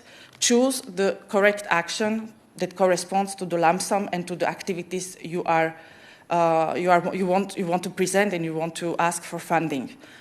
So together with this, we had also a couple of applications and proposals that have wrong annexes attached. So my advice, and the easiest for all of you, is you can see highlighted in yellow. You download the annexes. All annexes that you have to attach to the application can be found in the download part B templates. If you have chosen the correct action, correct type, and you refer to this downloadable part B templates, you cannot do mistakes. Don't take annexes from last year's, from previous years, from others. Really go to this. There are two in this downloadable part B templates. There are two annexes, and that is the technical description of the project part B and the calculator. Take these two. Don't take any others. This would be the easiest thing to do for all of you. Then another mistake that we had quite a few times is that the information on partners in Part A, in the section that my colleagues were also showing this morning, and information in the Part B were not really coherent. There were some discrepancies, and it was quite difficult to find the coherence between the two of them. Important thing to mention here is that this does not really concern the European-wide events, where you are only asked to have in Part A only the coordinator and specify all the other participants in Part B. Only in budget, you are only asked to put the coordinator for and sending organizations. But this, my colleagues in a later session, they will explain much more in detail information on the eligibility of the partners. But it's really important to have the coherence between the different sections of the application, also in terms of the partner organizations. And another very common mistake that we experienced this year were discrepancies in the budget sections. So here, this is the screenshot from the Part A of the application, where you are asked to specify and to structure the budget, the total requested grant amount according to the partners, and then it gives you the total. And you have another section on budget, which is the downloadable budget calculator. And we have experienced a lot of applications where these two amounts were not corresponding one to another. And this is really important to have, first of all, the correct lump sum amount. As my colleague was mentioning before me, there are different lump sum amounts for the lump sum type 1. Any other amounts is not authorized. So choose one of those according to the planned activities. And then this amount has to be the same everywhere. Not that here you will have one amount and in the other section you have another amount. This is not correct. And what we did this year, because we've seen a lot of mistakes, we updated slightly our budgetary annex for the cooperation partnership, small-scale partnership, and for the not-for-profit European sport events. You can see the small print screen, if you can really see them. It will give you a warning message. If you have chosen a lump sum, an amount that does not correspond to any amount, it will give you the warning. So what I suggest to you is that you fill in this Excel budget, and then when you have, then you can still compare if it really corresponds to the correct actions you are applying to, and then you have to mirror this amount also into the part A of the application. So it's really, really important to have the correct amounts. Otherwise, it really creates difficulties in our systems, in our proposals, and it can really also create delays in the whole selection procedure. So another mistake also, this would be the last mistake before I show you the Excel budget file, is the fact that there are some limits for the technical description for the part B, and there are 70 pages for the cooperation partnership, for the events, and for the capacity building, and 40 pages maximum for capacity building in sport, for the small-scale partnership. Because it's 40 pages because they are low-value grants. And you cannot go beyond this limit. Where you can go, but then what happens is that everything that goes beyond the limit will not be evaluated. And this is very important for you to know already now. You should have an error message if you try to upload the document that is longer than this maximum limit. But it's also better for you to know it already now, so that you don't have to reduce then a 100 pages document when you have prepared already everything. So now I will show you these two Excel sheets. This is the budgetary annex for the 3 actions that are also mentioned in the document itself, for the cooperation partnership, for the small-scale partnership, and the not-for-profit European sport events. You can see it already gives you the warning, because in the total grant requested, that is calculated automatically after you have inserted the different amounts per work package and per participant meaning the organizations. This gives us already the warning message, because there is no amount. And as you can see, it's very simple. It's easy. You just have to give the estimated amounts. We're not asking you for these 3 actions to detail the costs by different categories of the budget. We ask you to fill in the amounts, and the total has to correspond to one of these amounts that you can see upper in the Excel. So this was for the 3 actions. And now we talked about this lump sum type 2. That is, it's the budgetary annex for the capacity building in sport. It is our new action. And this action functions slightly differently, as we already explained. You will have to present there the estimated cost but it's a bit more complex document, and this is the reason why we would like to show you here to you. It's a bit scary, I must say. When I opened it myself, I got scared.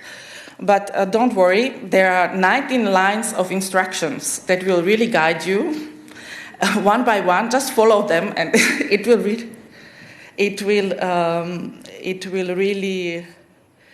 really help you to fill in this budgetary annex.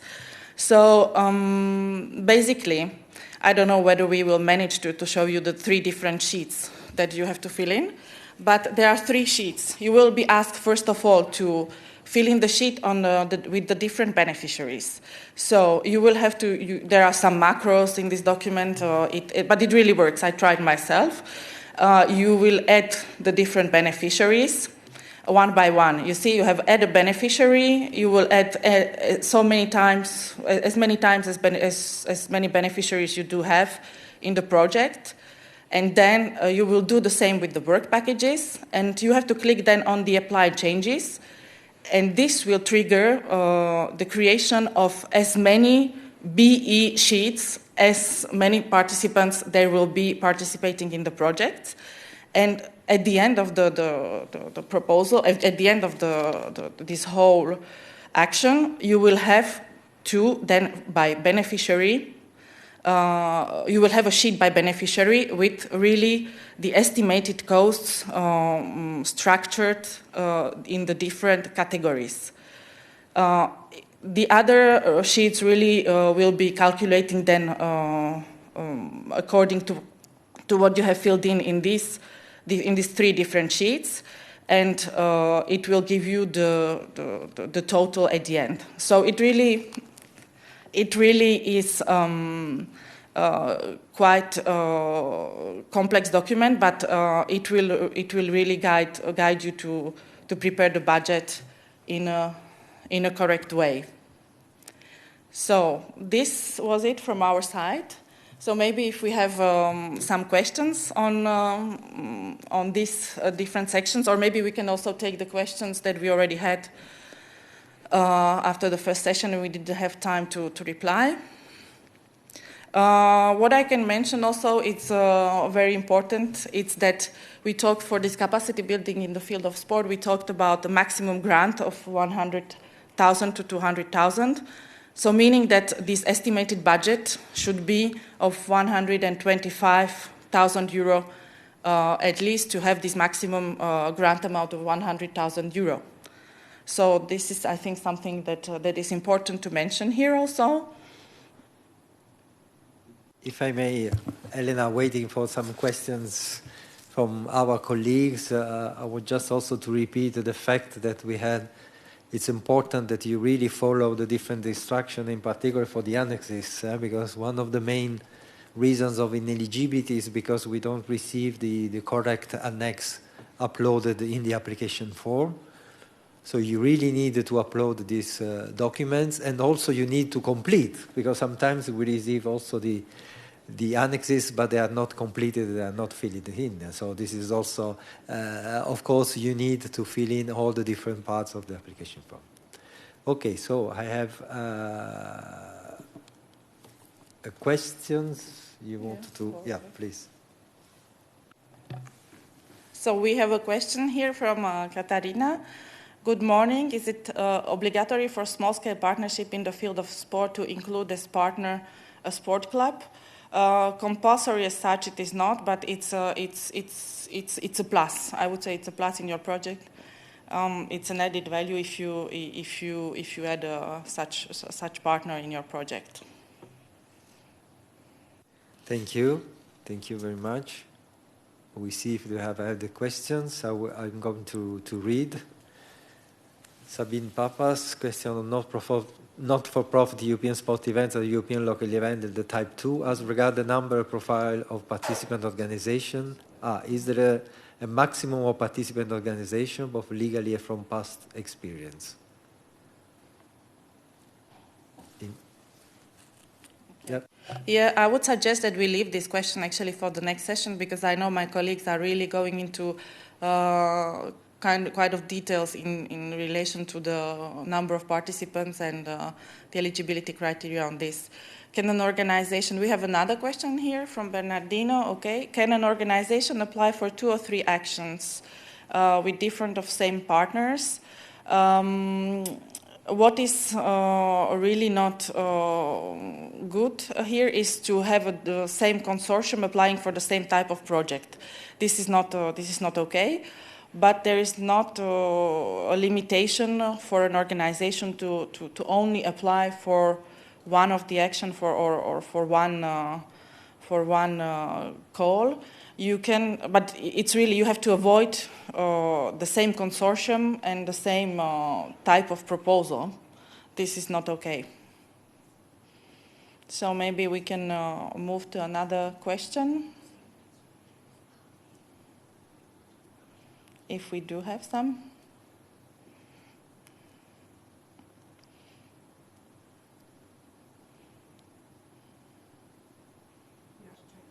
Mm-hmm. Okay, another question from Asia. The list of previous project refers only to the applicant or to the whole partnership? Thanks.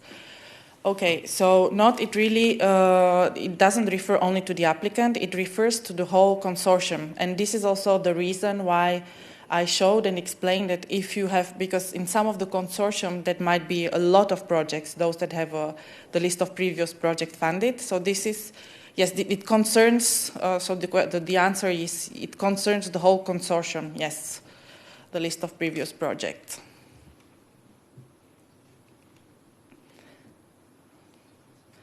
Okay, can you explain what is capacity building in the field of sport? Maybe I leave the floor to one of my colleagues. Yeah.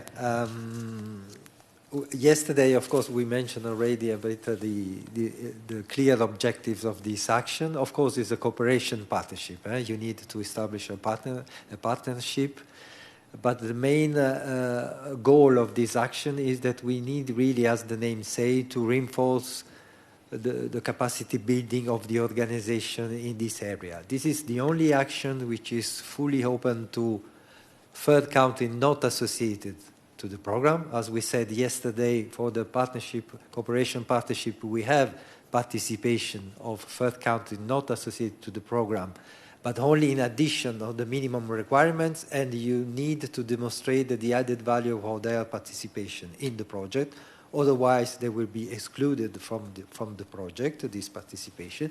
In this action capacity building in the field of sport, from Region 1, which are the Western Balkans, they are fully partners of the action, and also they have the possibilities to be the applicant, which is not possible for the other sport action. So this is very important, and this is the reason. We try to increase the capacity building to reinforce the grassroots sport organization in that countries. So this is the first aim.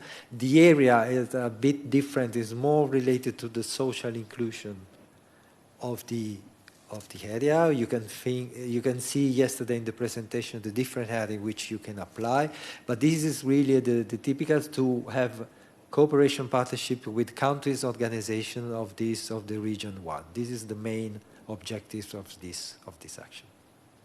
I don't know if you want to add something for the colleagues. Things. Okay. I don't know if we have other question. Yeah.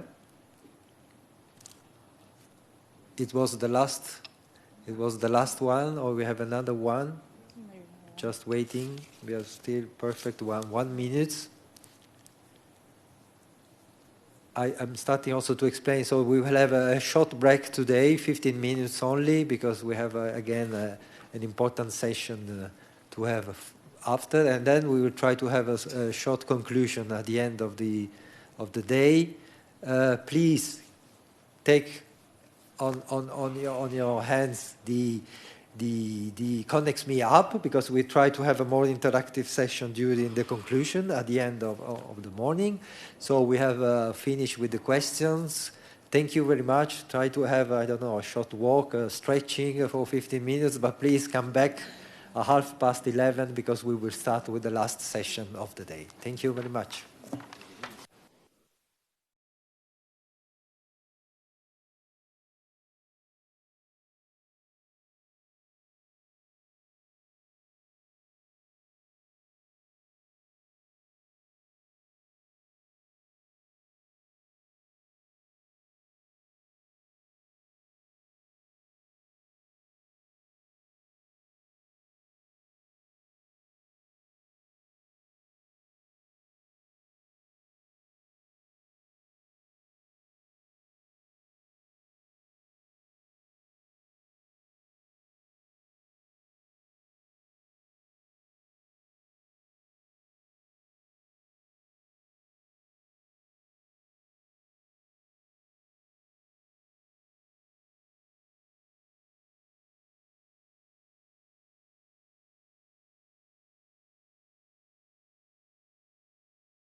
Okay, je peux.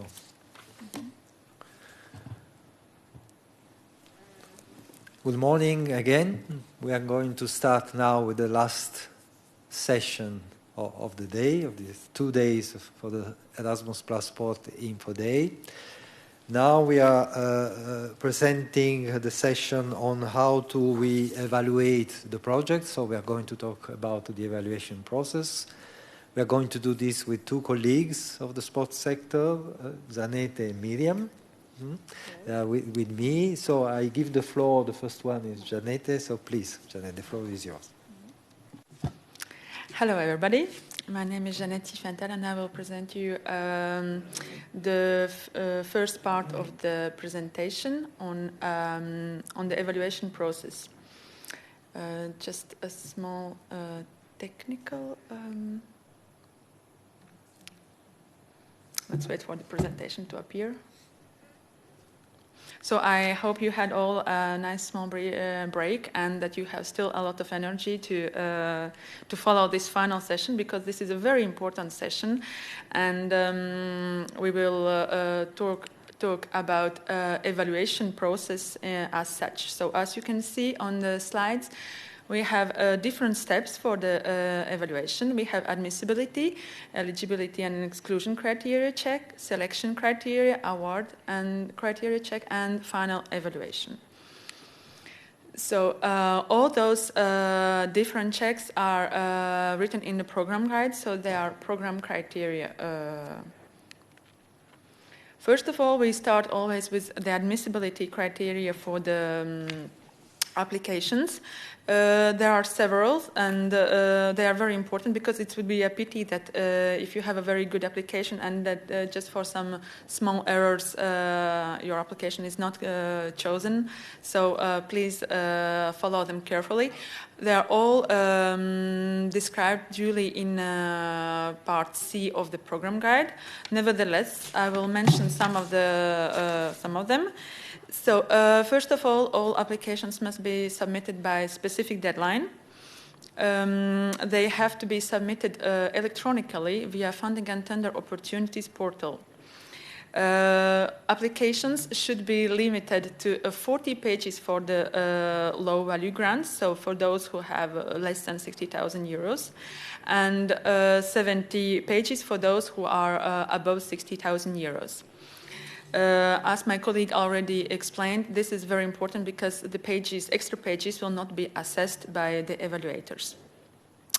Finally, we have as well the criteria that applications must be readable, so it means that they must be written in one of the official EU languages, and that they must be accessible. So it means that files attached to the e-form are not corrupted, and that we can enter inside and read the information. And finally, all the applications must be complete, so that they must contain mandatory annexes. And as already explained, please don't invent yourself the templates for Part B or budget.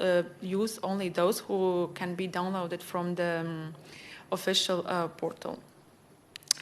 Once the admissibility is done, then we will assess the eligibility criteria. You can see on this slide actually all those steps which are included in the eligibility criteria. We will see some of them more in depth for all 4 actions that we have, like cooperation partnership, small-scale partnership, not-for-profit European sport events, and capacity building. I just would like to mention those who are quite common for all of them, like where to apply. Okay, we all know you have to apply on the Funding and Tender Opportunities portal. When to apply. For cooperation and small-scale partnerships and not-for-profit European sport events, the deadline is 23rd of March at 5 p.m., so please don't miss it. And for the capacity building, it's 7th of April at 5 p.m. at Brussels times, of course, for all actions.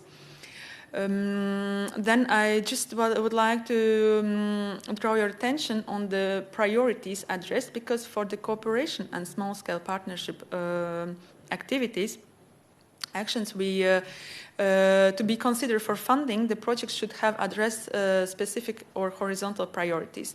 So you can choose either horizontal, either a specific priority, and then in the specific you might have some sub-priorities. Yes, choose the one which is the most appropriate for your project and indicate it in the application form. So let's go a bit more in details in the eligibility criteria. So for the cooperation partnership, what are the participating organizations? So they can be any public or private organizations established in an EU member state or a third country associated to the program. So these organizations can be either coordinators, either partners. Organizations established in any country not associated to the program can participate if they have a real added value to the project. Please note that the organizations from Belarus are not accepted under this action. I would like to mention as well that a project may also involve partners from private or public sectors that contribute to the project, but they are not the real partners. So these organizations, we will call them associated partners, and you, in the application form, you will be able to choose, there is a dedicated space to add those associated partners in the application form. But please keep in mind that these organizations doesn't count for the eligibility and they don't receive any funding from the project. But they can contribute with their experience or knowledge, etc. So in order to have an eligible consortium, for this action, we will have minimum 3 organizations from 3 different EU member states and third countries associated to the program. Project duration is between 12 and 36 months, and venue must take place in one of the countries of the organizations participating in the project. There are some exceptions for the venue, like activity can take place as well in the seat of an EU institution, or when there are activities involving sharing and promotion of results, they can take place in a relevant thematic transnational event or conference. Next action, we have small-scale partnership. So here, what are the participating organizations? So any public or private organizations established in EU member state or third country associated to the program. For the consortium, we will need at least 2 organizations from at least 2 different EU member states or third countries associated to the program. Project duration between 6 and 24 months. And as for the previous action, the activity must take place in the country of a participating organization, except that they can, in a very duly justified cases, take place at the seat of an EU institution. So far, very easy. Let's see next action, which is not-for-profit European sport events. So for this action, who can participate? Any public or private organization active in field of sport and established in an EU member state of third country associated to the program. For the consortium, we will see in the next slide, because there are 3 types of not-for-profit European sport events, and for each type it's a bit different. And about duration, please bear in mind that duration must be 12 or 18 months. It's not 15, it's not 16, it's 12 or 18. It would be a pity that if you have a very good project and just your project becomes ineligible, that because of the duration of the activity. So please really make attention on that. And the venue for those actions as well, we will see on the next slide, because it's a bit different for each type.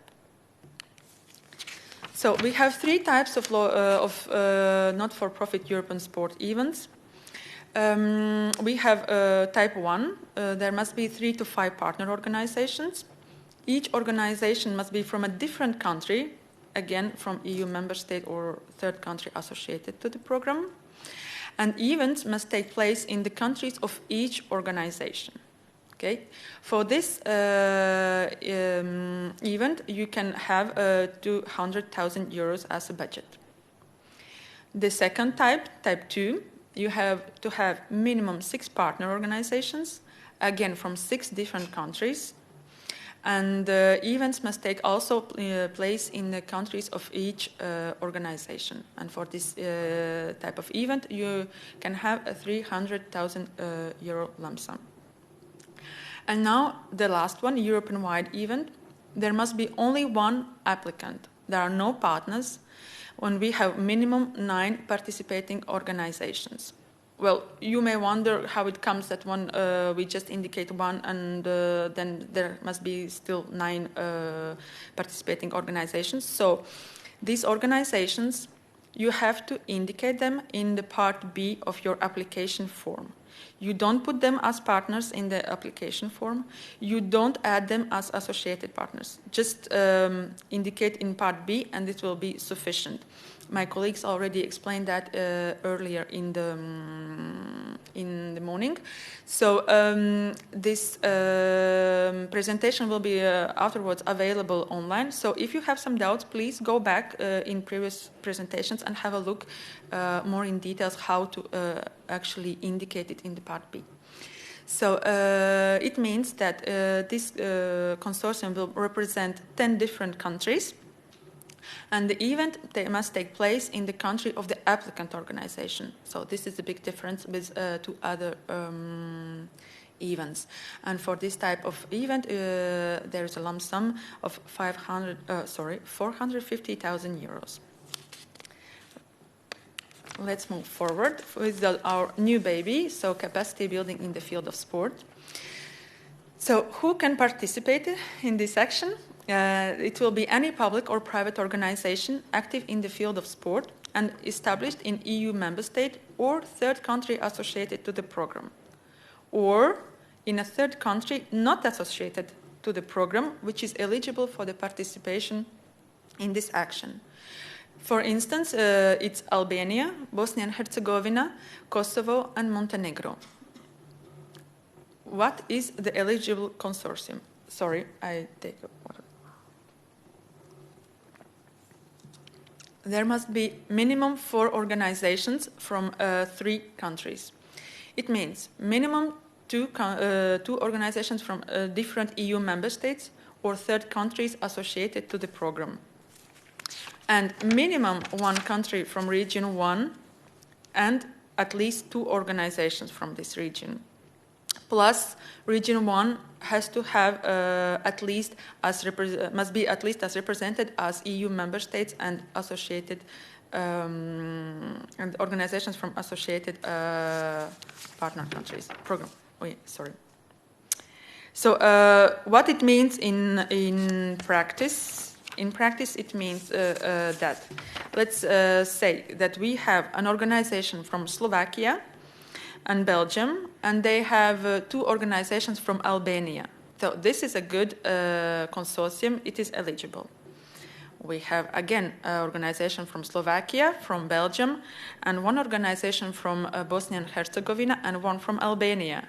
Again, this is very good. It's eligible.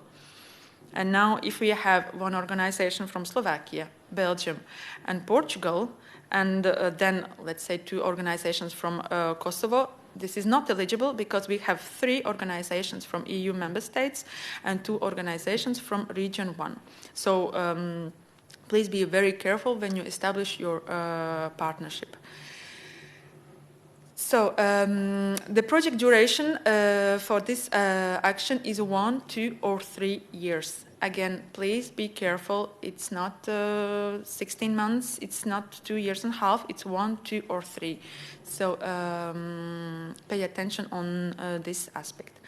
And the venue of the activities, they must take place in the countries of the organizations participating in the project, with the same exception that they can take place at the seat of an EU institution, or if there are activities involving sharing and promotion of results, then they can take place at the relevant thematic transnational event or conference. So this is it about the eligibility criteria. Once it is done, I would like now talk about exclusion criteria, which will be checked for the organizations, for the proposals which will be accepted for funding. So this exclusion criteria is very well described in details in Part C, information for applicants of the program guide. So if I'm not mistaken, it's around page 385 for the English version. So please go have a look and see whether your organization is in a specific case. Like example, I can give you that we will check whether applicant is bankrupt or whether they have a final judgment, which means that they are in a breach of its obligation relating to the payment of taxes or other points. Now let's move forward to the selection criteria. So we have two types of selection criteria. We have operational capacity and financial capacity. The operational capacity will be assessed in parallel to the quality award criteria. We will talk about, just in a few minutes about the different award criteria.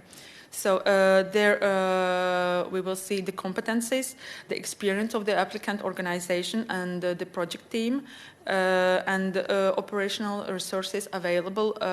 They can be technical or human or others.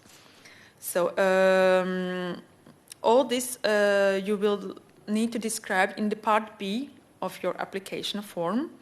So you will indicate the qualifications experience of the staff.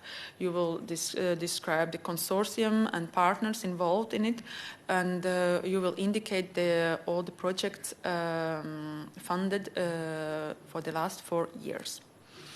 On the side for the financial capacity, if the organization is selected, you will be requested to submit different documents like profit and loss accounts, balance sheets, etc., for the validation of the financial capacity.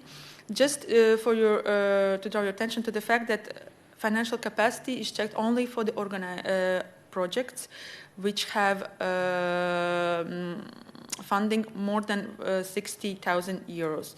So the small value grants are not checked for that.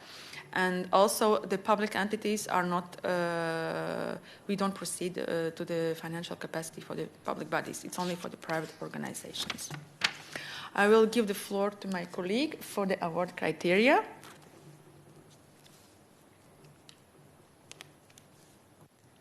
So, yes. Good morning to all of you. So my name is Myriam Rancon, and now that you have learned about the first set of criteria, I will give a short overview of the award criteria. So the award criteria are about the quality assessment of your proposal. They are detailed in the Erasmus Plus program guide, like the other criteria, under each action. The titles are actually identical for the 4 actions, but there are some differences among the sub-criteria. So you will see in the Erasmus Plus program guide that there is a title and some bullets with the sub-criteria. And so I recommend you to check this carefully once you have chosen the action under which you would like to apply.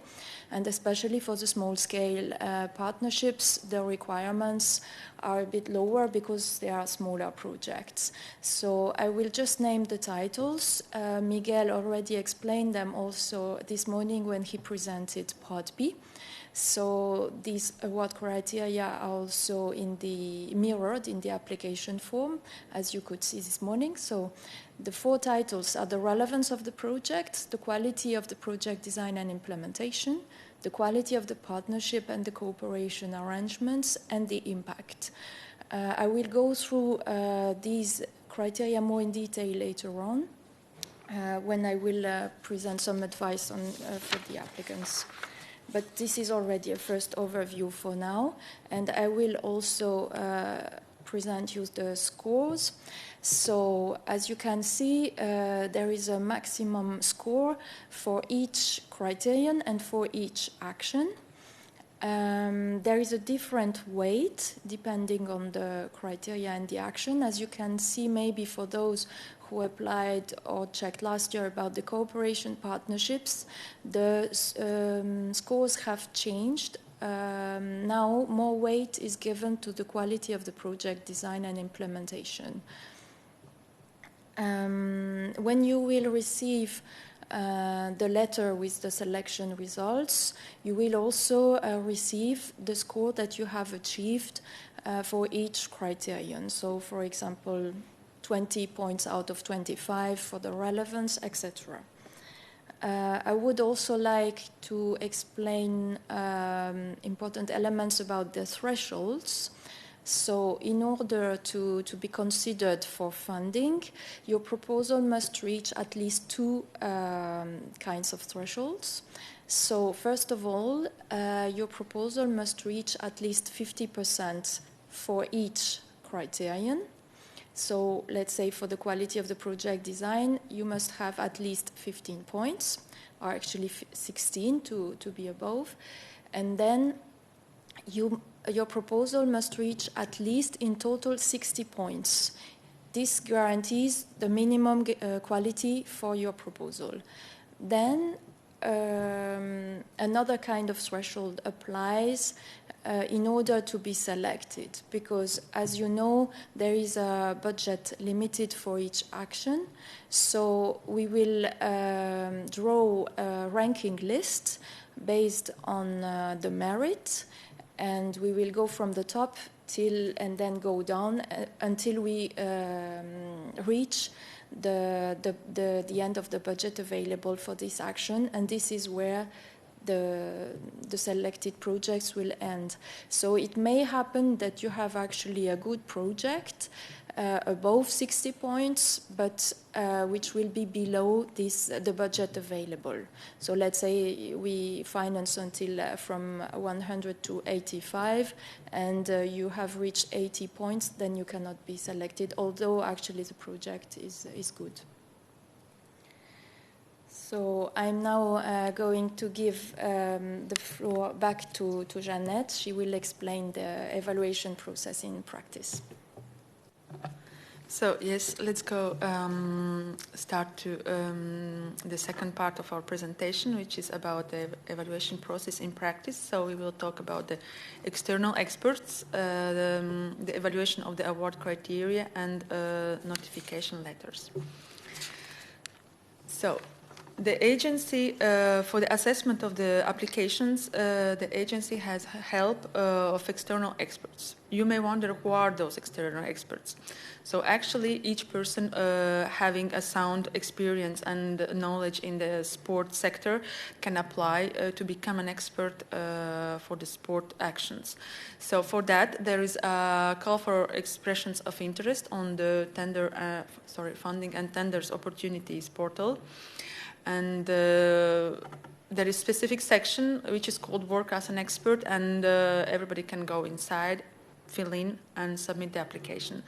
So this makes big databases of the experts. And when we need to assess the applications, we go in this database, we choose the best ones, and we ask their availability. And if they are available, then we sign a contract with them, and they work for us as a pool of experts for specific selection. So each year, we create a new pool of experts, and which will help us with the assessment. So once we have our experts, we can start the evaluation of the award criteria. What it is? It means that each application will be assessed by 2 experts. And each expert will make an individual assessment of the application. So they will make the scores, they will write comments, strong points, weak points, etc. Once this step is done, then we do the consolidated assessment. It means that both experts will try to find a consensus on the application. So they will discuss what is the final scoring, what is the final comments, etc. If there is a case where there are big discrepancies or 2 experts are not able to make a consolidation of their assessment, we involve a 3rd expert, which will help us to clarify which is exactly the best point of view for this specific application.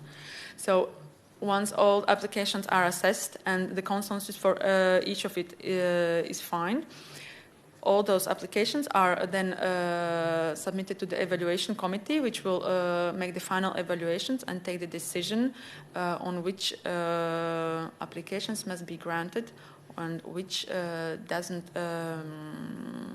reach the minimum criteria needed.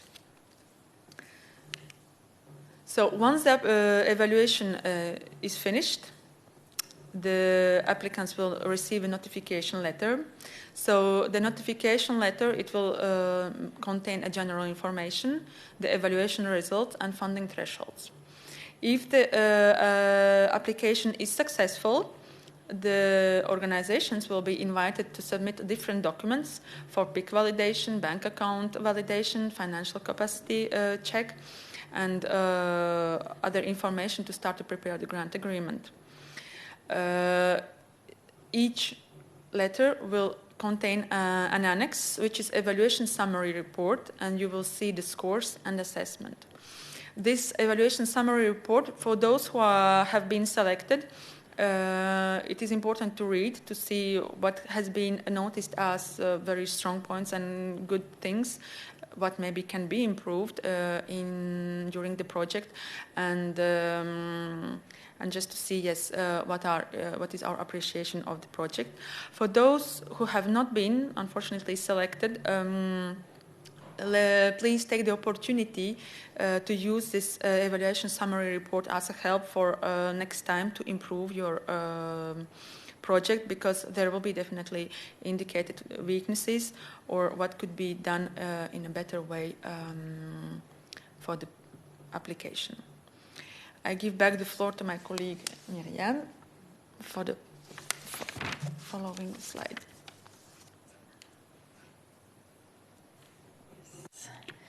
So, as I said earlier, so I'm now going to give you some advice based on the experience of the previous years.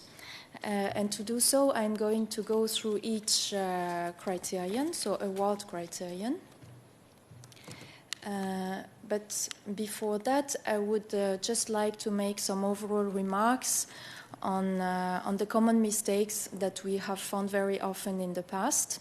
So it happens quite often that the description is too vague, so we cannot really understand exactly what the proposal, how the proposal will be concretely. So be precise, but don't make, you can still be brief but precise. Then it also happens that there is a lack of focus, so the project is too general, so it has also to be more specific. It happens sometimes that there is no consistency between the objectives on the one hand and the methodology and the activities or the budget. So it happens that the methodology or the activities are not appropriate to achieve the proposed objectives, or it happens that the budget doesn't allow to really carry out the activities. So you have to be careful that they all correspond and that they allow each other that the activities allow the objectives to be achieved.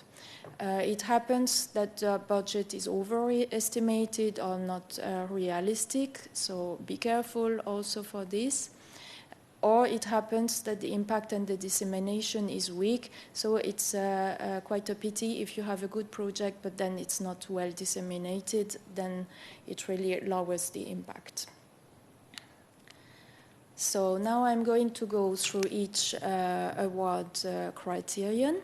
So we could start with the relevance of the project. Miguel has already explained this morning what the award criteria are about. In particular here, he talked about the priorities. This is indeed a very important aspect that your proposal fits within the objectives and priorities of the call for proposals.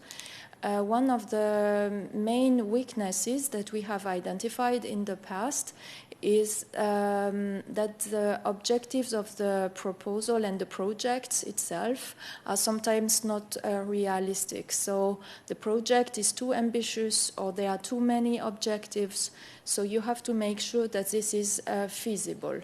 It also happens that the objectives are not clearly defined, or that they do not address issues that are relevant to the target groups. It happens sometimes also that the EU added value is not well demonstrated. This means that the project could actually be carried out within one country or within each country, but not really with a cooperation between the countries. So be careful that there is a benefit for an EU cooperation, that the EU cooperation is needed.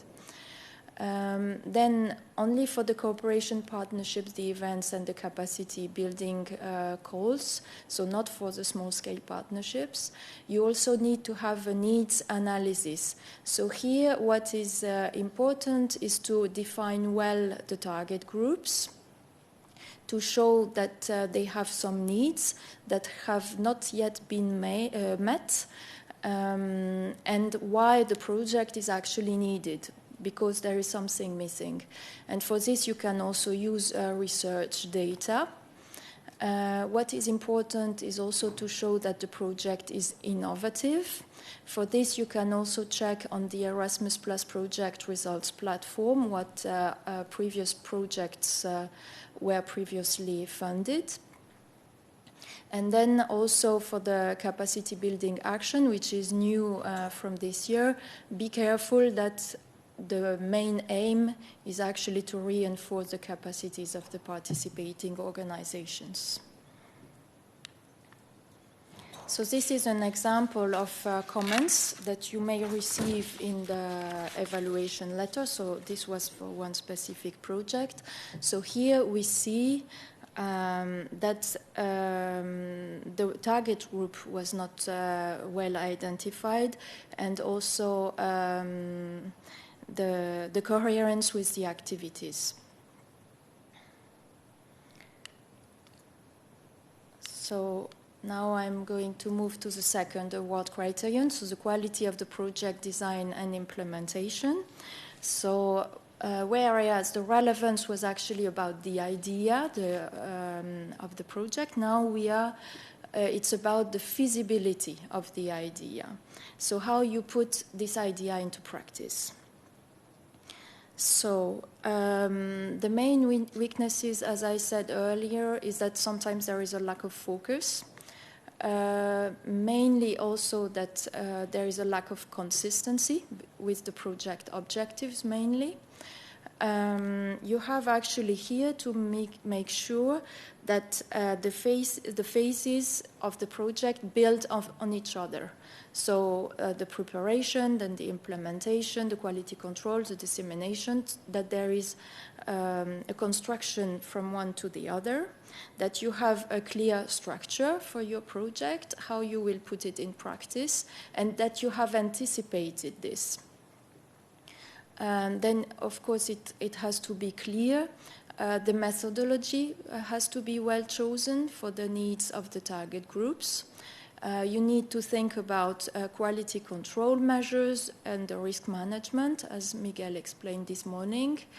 And also be careful about the budget, that it's well applied and not inflated. So choose the correct lump sum for the activities that you intend to carry out. So here is also an example of comments that you may receive. So here we see that there are some main elements that are not clear.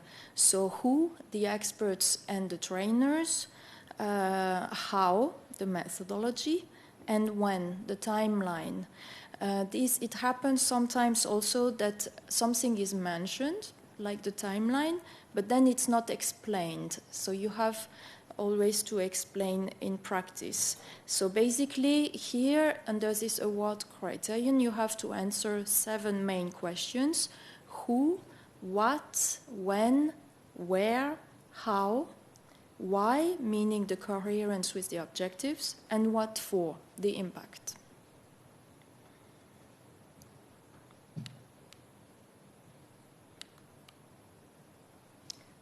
So now the quality of the partnership and cooperation arrangement, so the third award criterion. So you have to show that you have included an appropriate mix of complementary participating organizations. So here you have to show that the members of the consortium have the experience to carry out the activities and also the dissemination. So some organizations may have the role of multiplier to disseminate the results, for example, or to reach out to specific audiences. Then what is important is that the organizations are those needed for the project. So if for a project you intend to reach schools, for example, then you have to have at least one member of the consortium who is able to have a direct access to these schools. Or if you intend to make a research, then you need one partner who's able to collect the data, who has direct access to this data, or who is able to analyze the data. Also, when we say complementary, it means a certain level of diversity, but don't just include organization for the sake of diversity. It has to make sense for the project, so this is the most important. Then about the distribution of responsibilities and tasks. So here it has to be clear who does what, if there are some synergies between the members of the consortium, and how this is reflected in practice.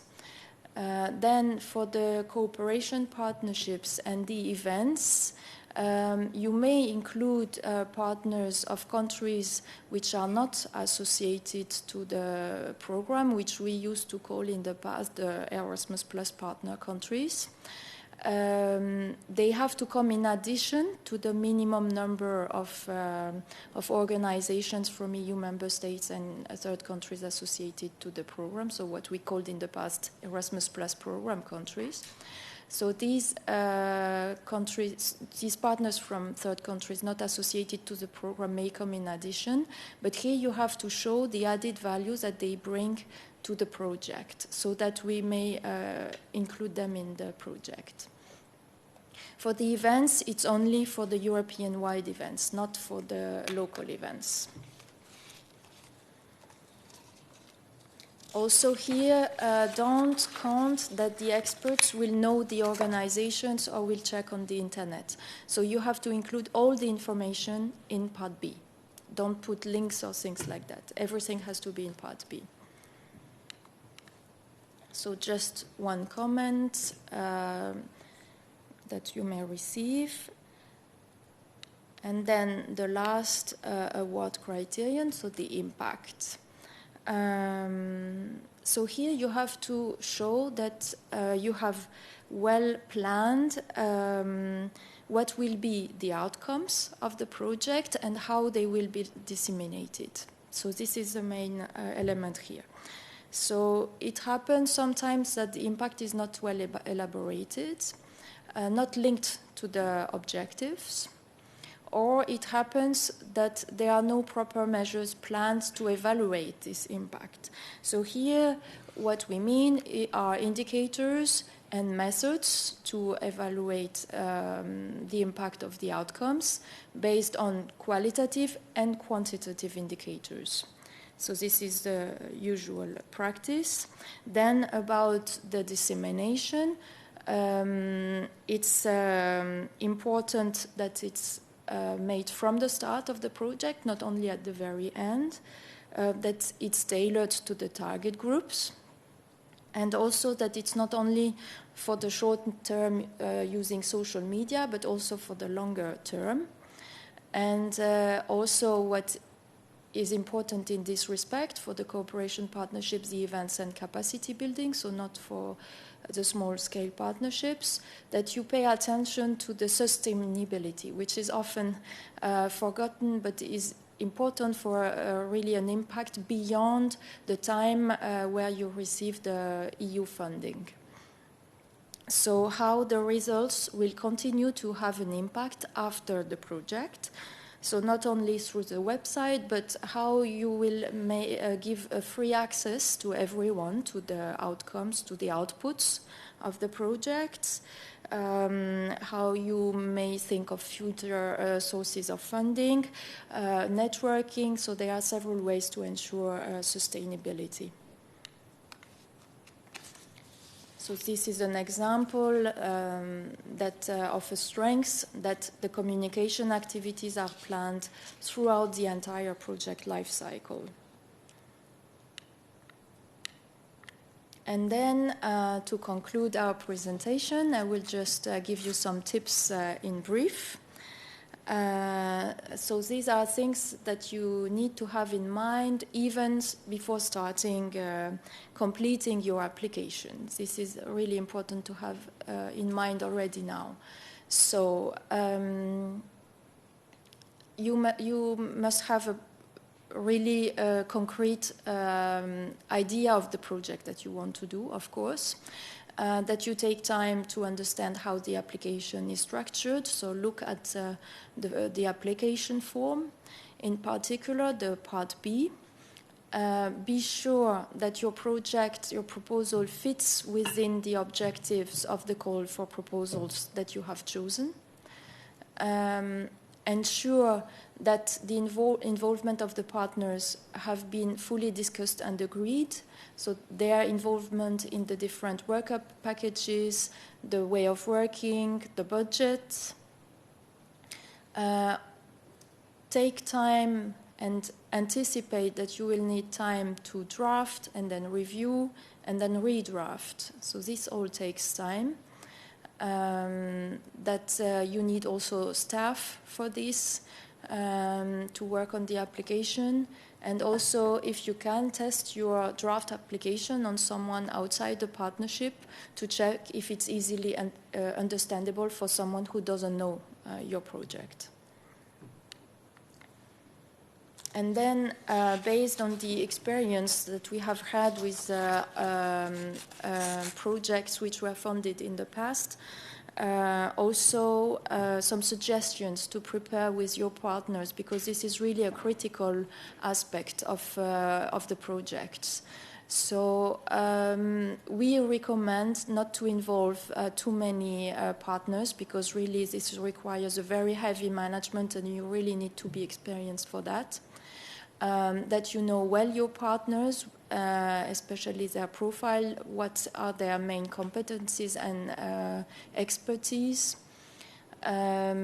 We have already noted also that if your partners provide a low quality input, when you draft the application, it will be the same when you will really carry out the project. So this takes this into consideration from the start.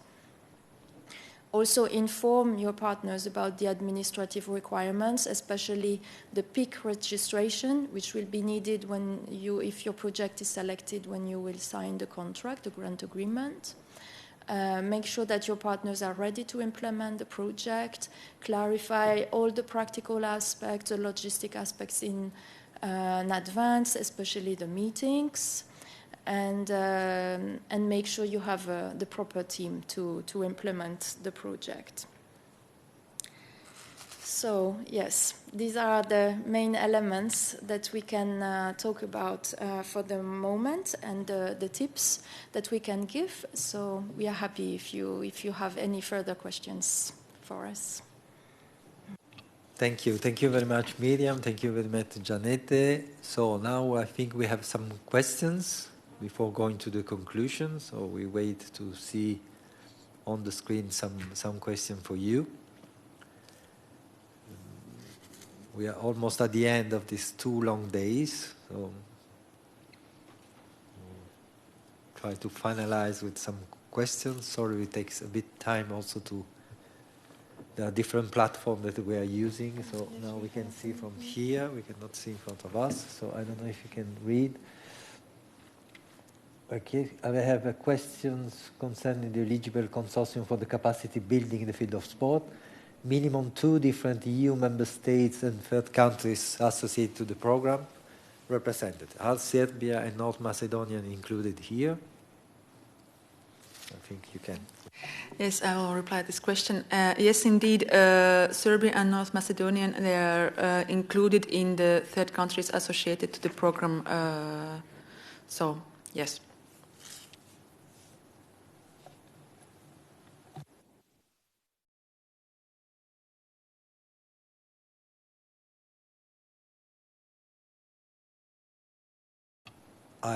I can read the question from Tess. Hello, thank you for the presentation. Is it possible on a not-for-profit event to have partner organization for the biggest lump sum, so they receive a part of the budget since they would contribute to the project, or do they have to become subcontractors? Miriam? Yes. So here I understand that you are talking about the European-wide events. So indeed, in the application form, you only mention the coordinator, the main applicant, but then you have the 9 other organizations or more who send participants to the main event that you organize in the applicant country. So you may have some costs for them. Indeed. So what you do is that in the calculator and in the electronic application, you only mention the coordinator, meaning that all the costs will be on the name of the coordinator. But then the coordinator may pay for the travel costs of the participants from the other organizations, but only the coordinator may incur the costs. And the grant agreement will be only on the name of the coordinator. But the 9 other organizations have to be well identified in Part B in order for the proposal to be eligible. So pay attention to this. You identify them well in Part B. Yeah, thanks, Miriam. If I may, I would just add something on this because it's very important. Here we are talking about one event organized in one country for one organization of the same country. So the other organization just sends participants to the event. So they don't receive part of the grants because they just send. And I don't see the interest of one organization in another country to be subcontracted to organize an event in another country. So it depends, of course, of the contribution. But here we are talking about one event, one organization in one country. That's why it's a big event, with the participation of at least 9 organizations, 9 countries also, that they send participants in this event. And that's it. So they cannot receive part of the grants in the EU-wide event. That's why they are not partners, they are not associated partners, they are only participant organization. Okay, another question about the for a small-scale partnership, is it necessary that at least one partner or coordinator must be newcomer? What does it mean, newcomer? What can put the newcomer in the Erasmus Plus experience section?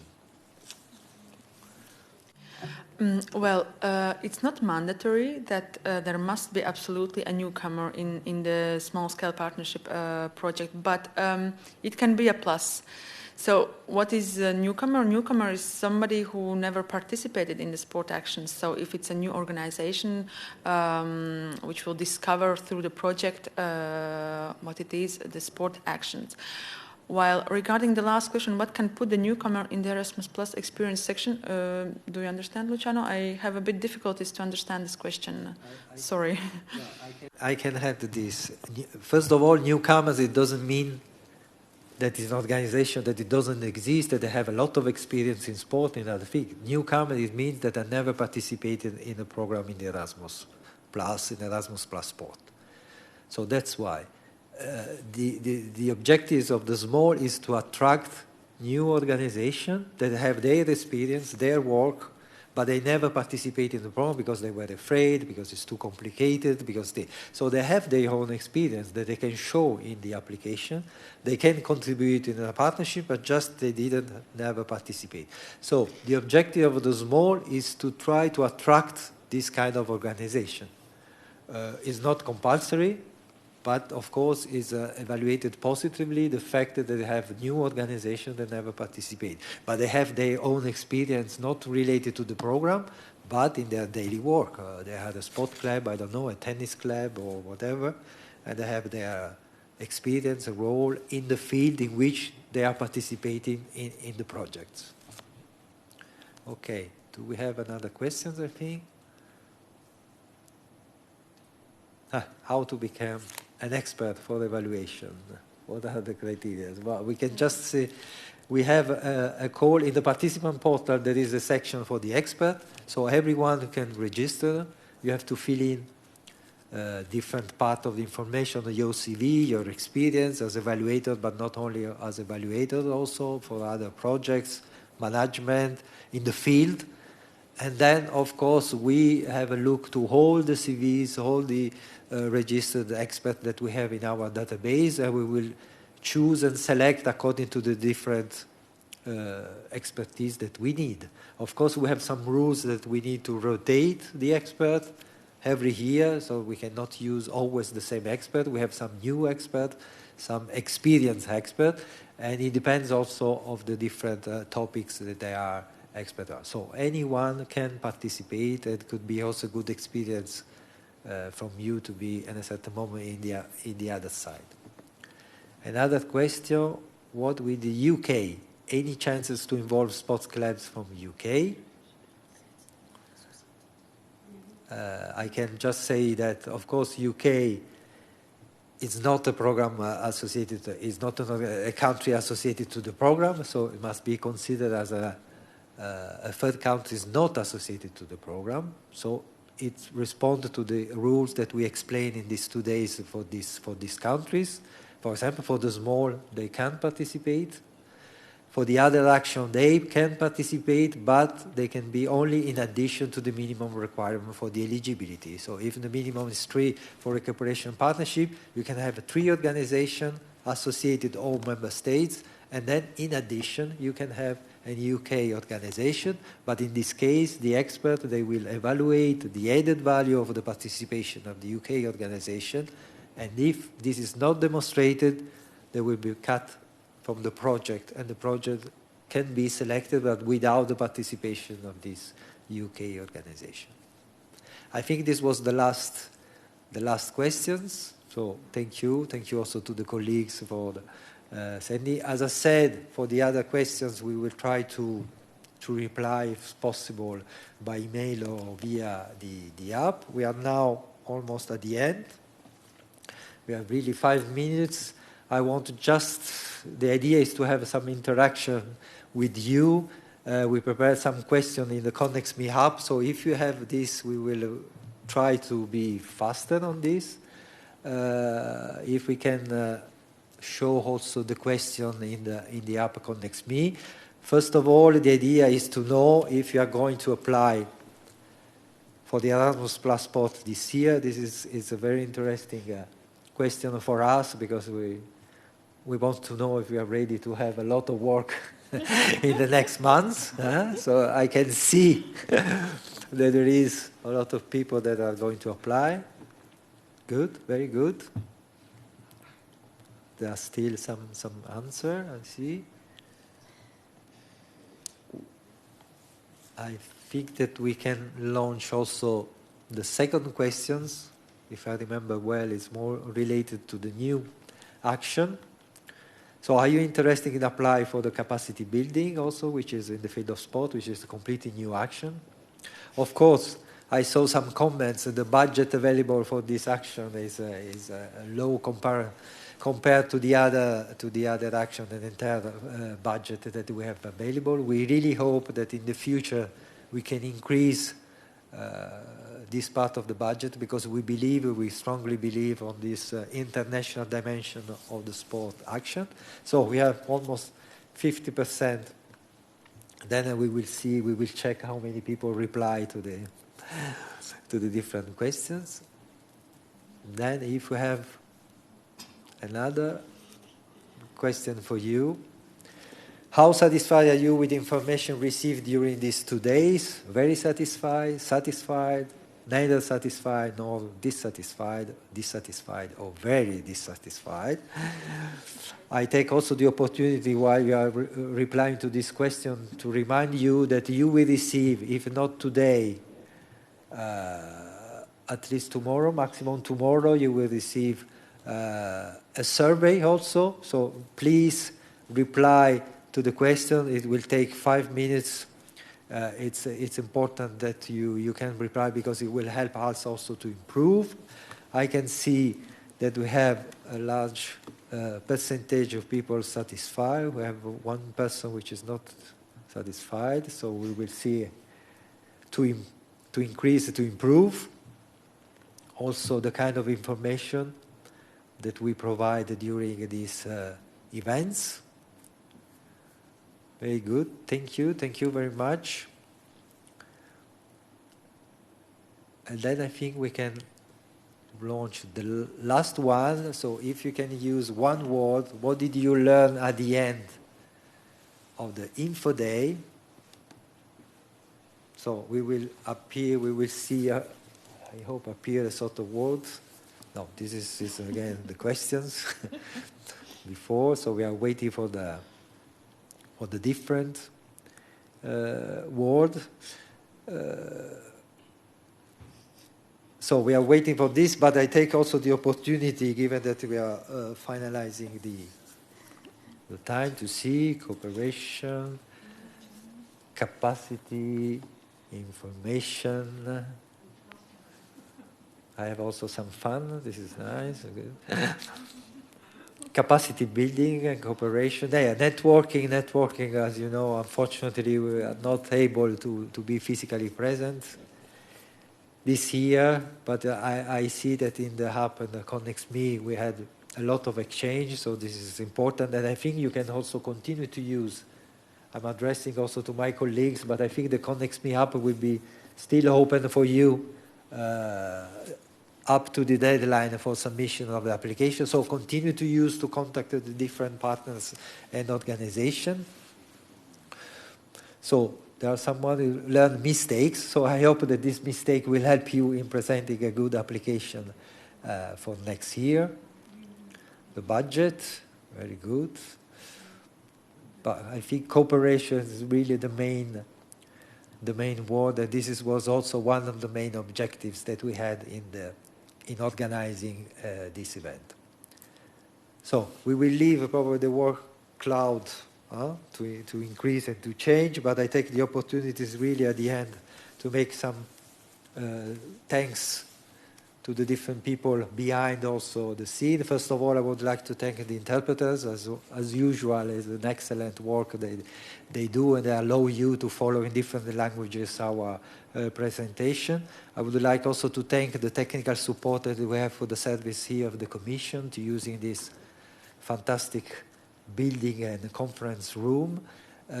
Also to thank the colleagues outside the Commission that were behind also the organization, from Connect Me, Margot, Jean-Christophe, for the contractor also to support our work. I would like also to thank the colleagues from DG ARC that were yesterday present in one of the sessions, and we have one colleague also still here to support us during the day or today.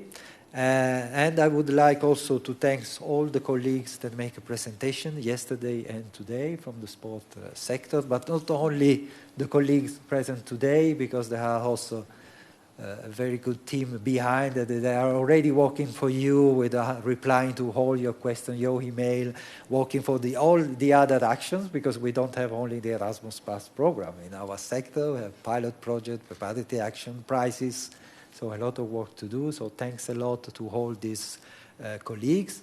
And finally, thank you very much to all of you, to the participants, and the web streaming, that they registered to participate in this. Thank you very much. We really hope that next year we will be able to see you physically here in Brussels, in this room, maybe. And thank you very much again, and thanks a lot for everything. Thanks. And now, please prepare well your proposals. We are waiting for you. Thank you. Thank you very much. Bye, bye, bye, bye.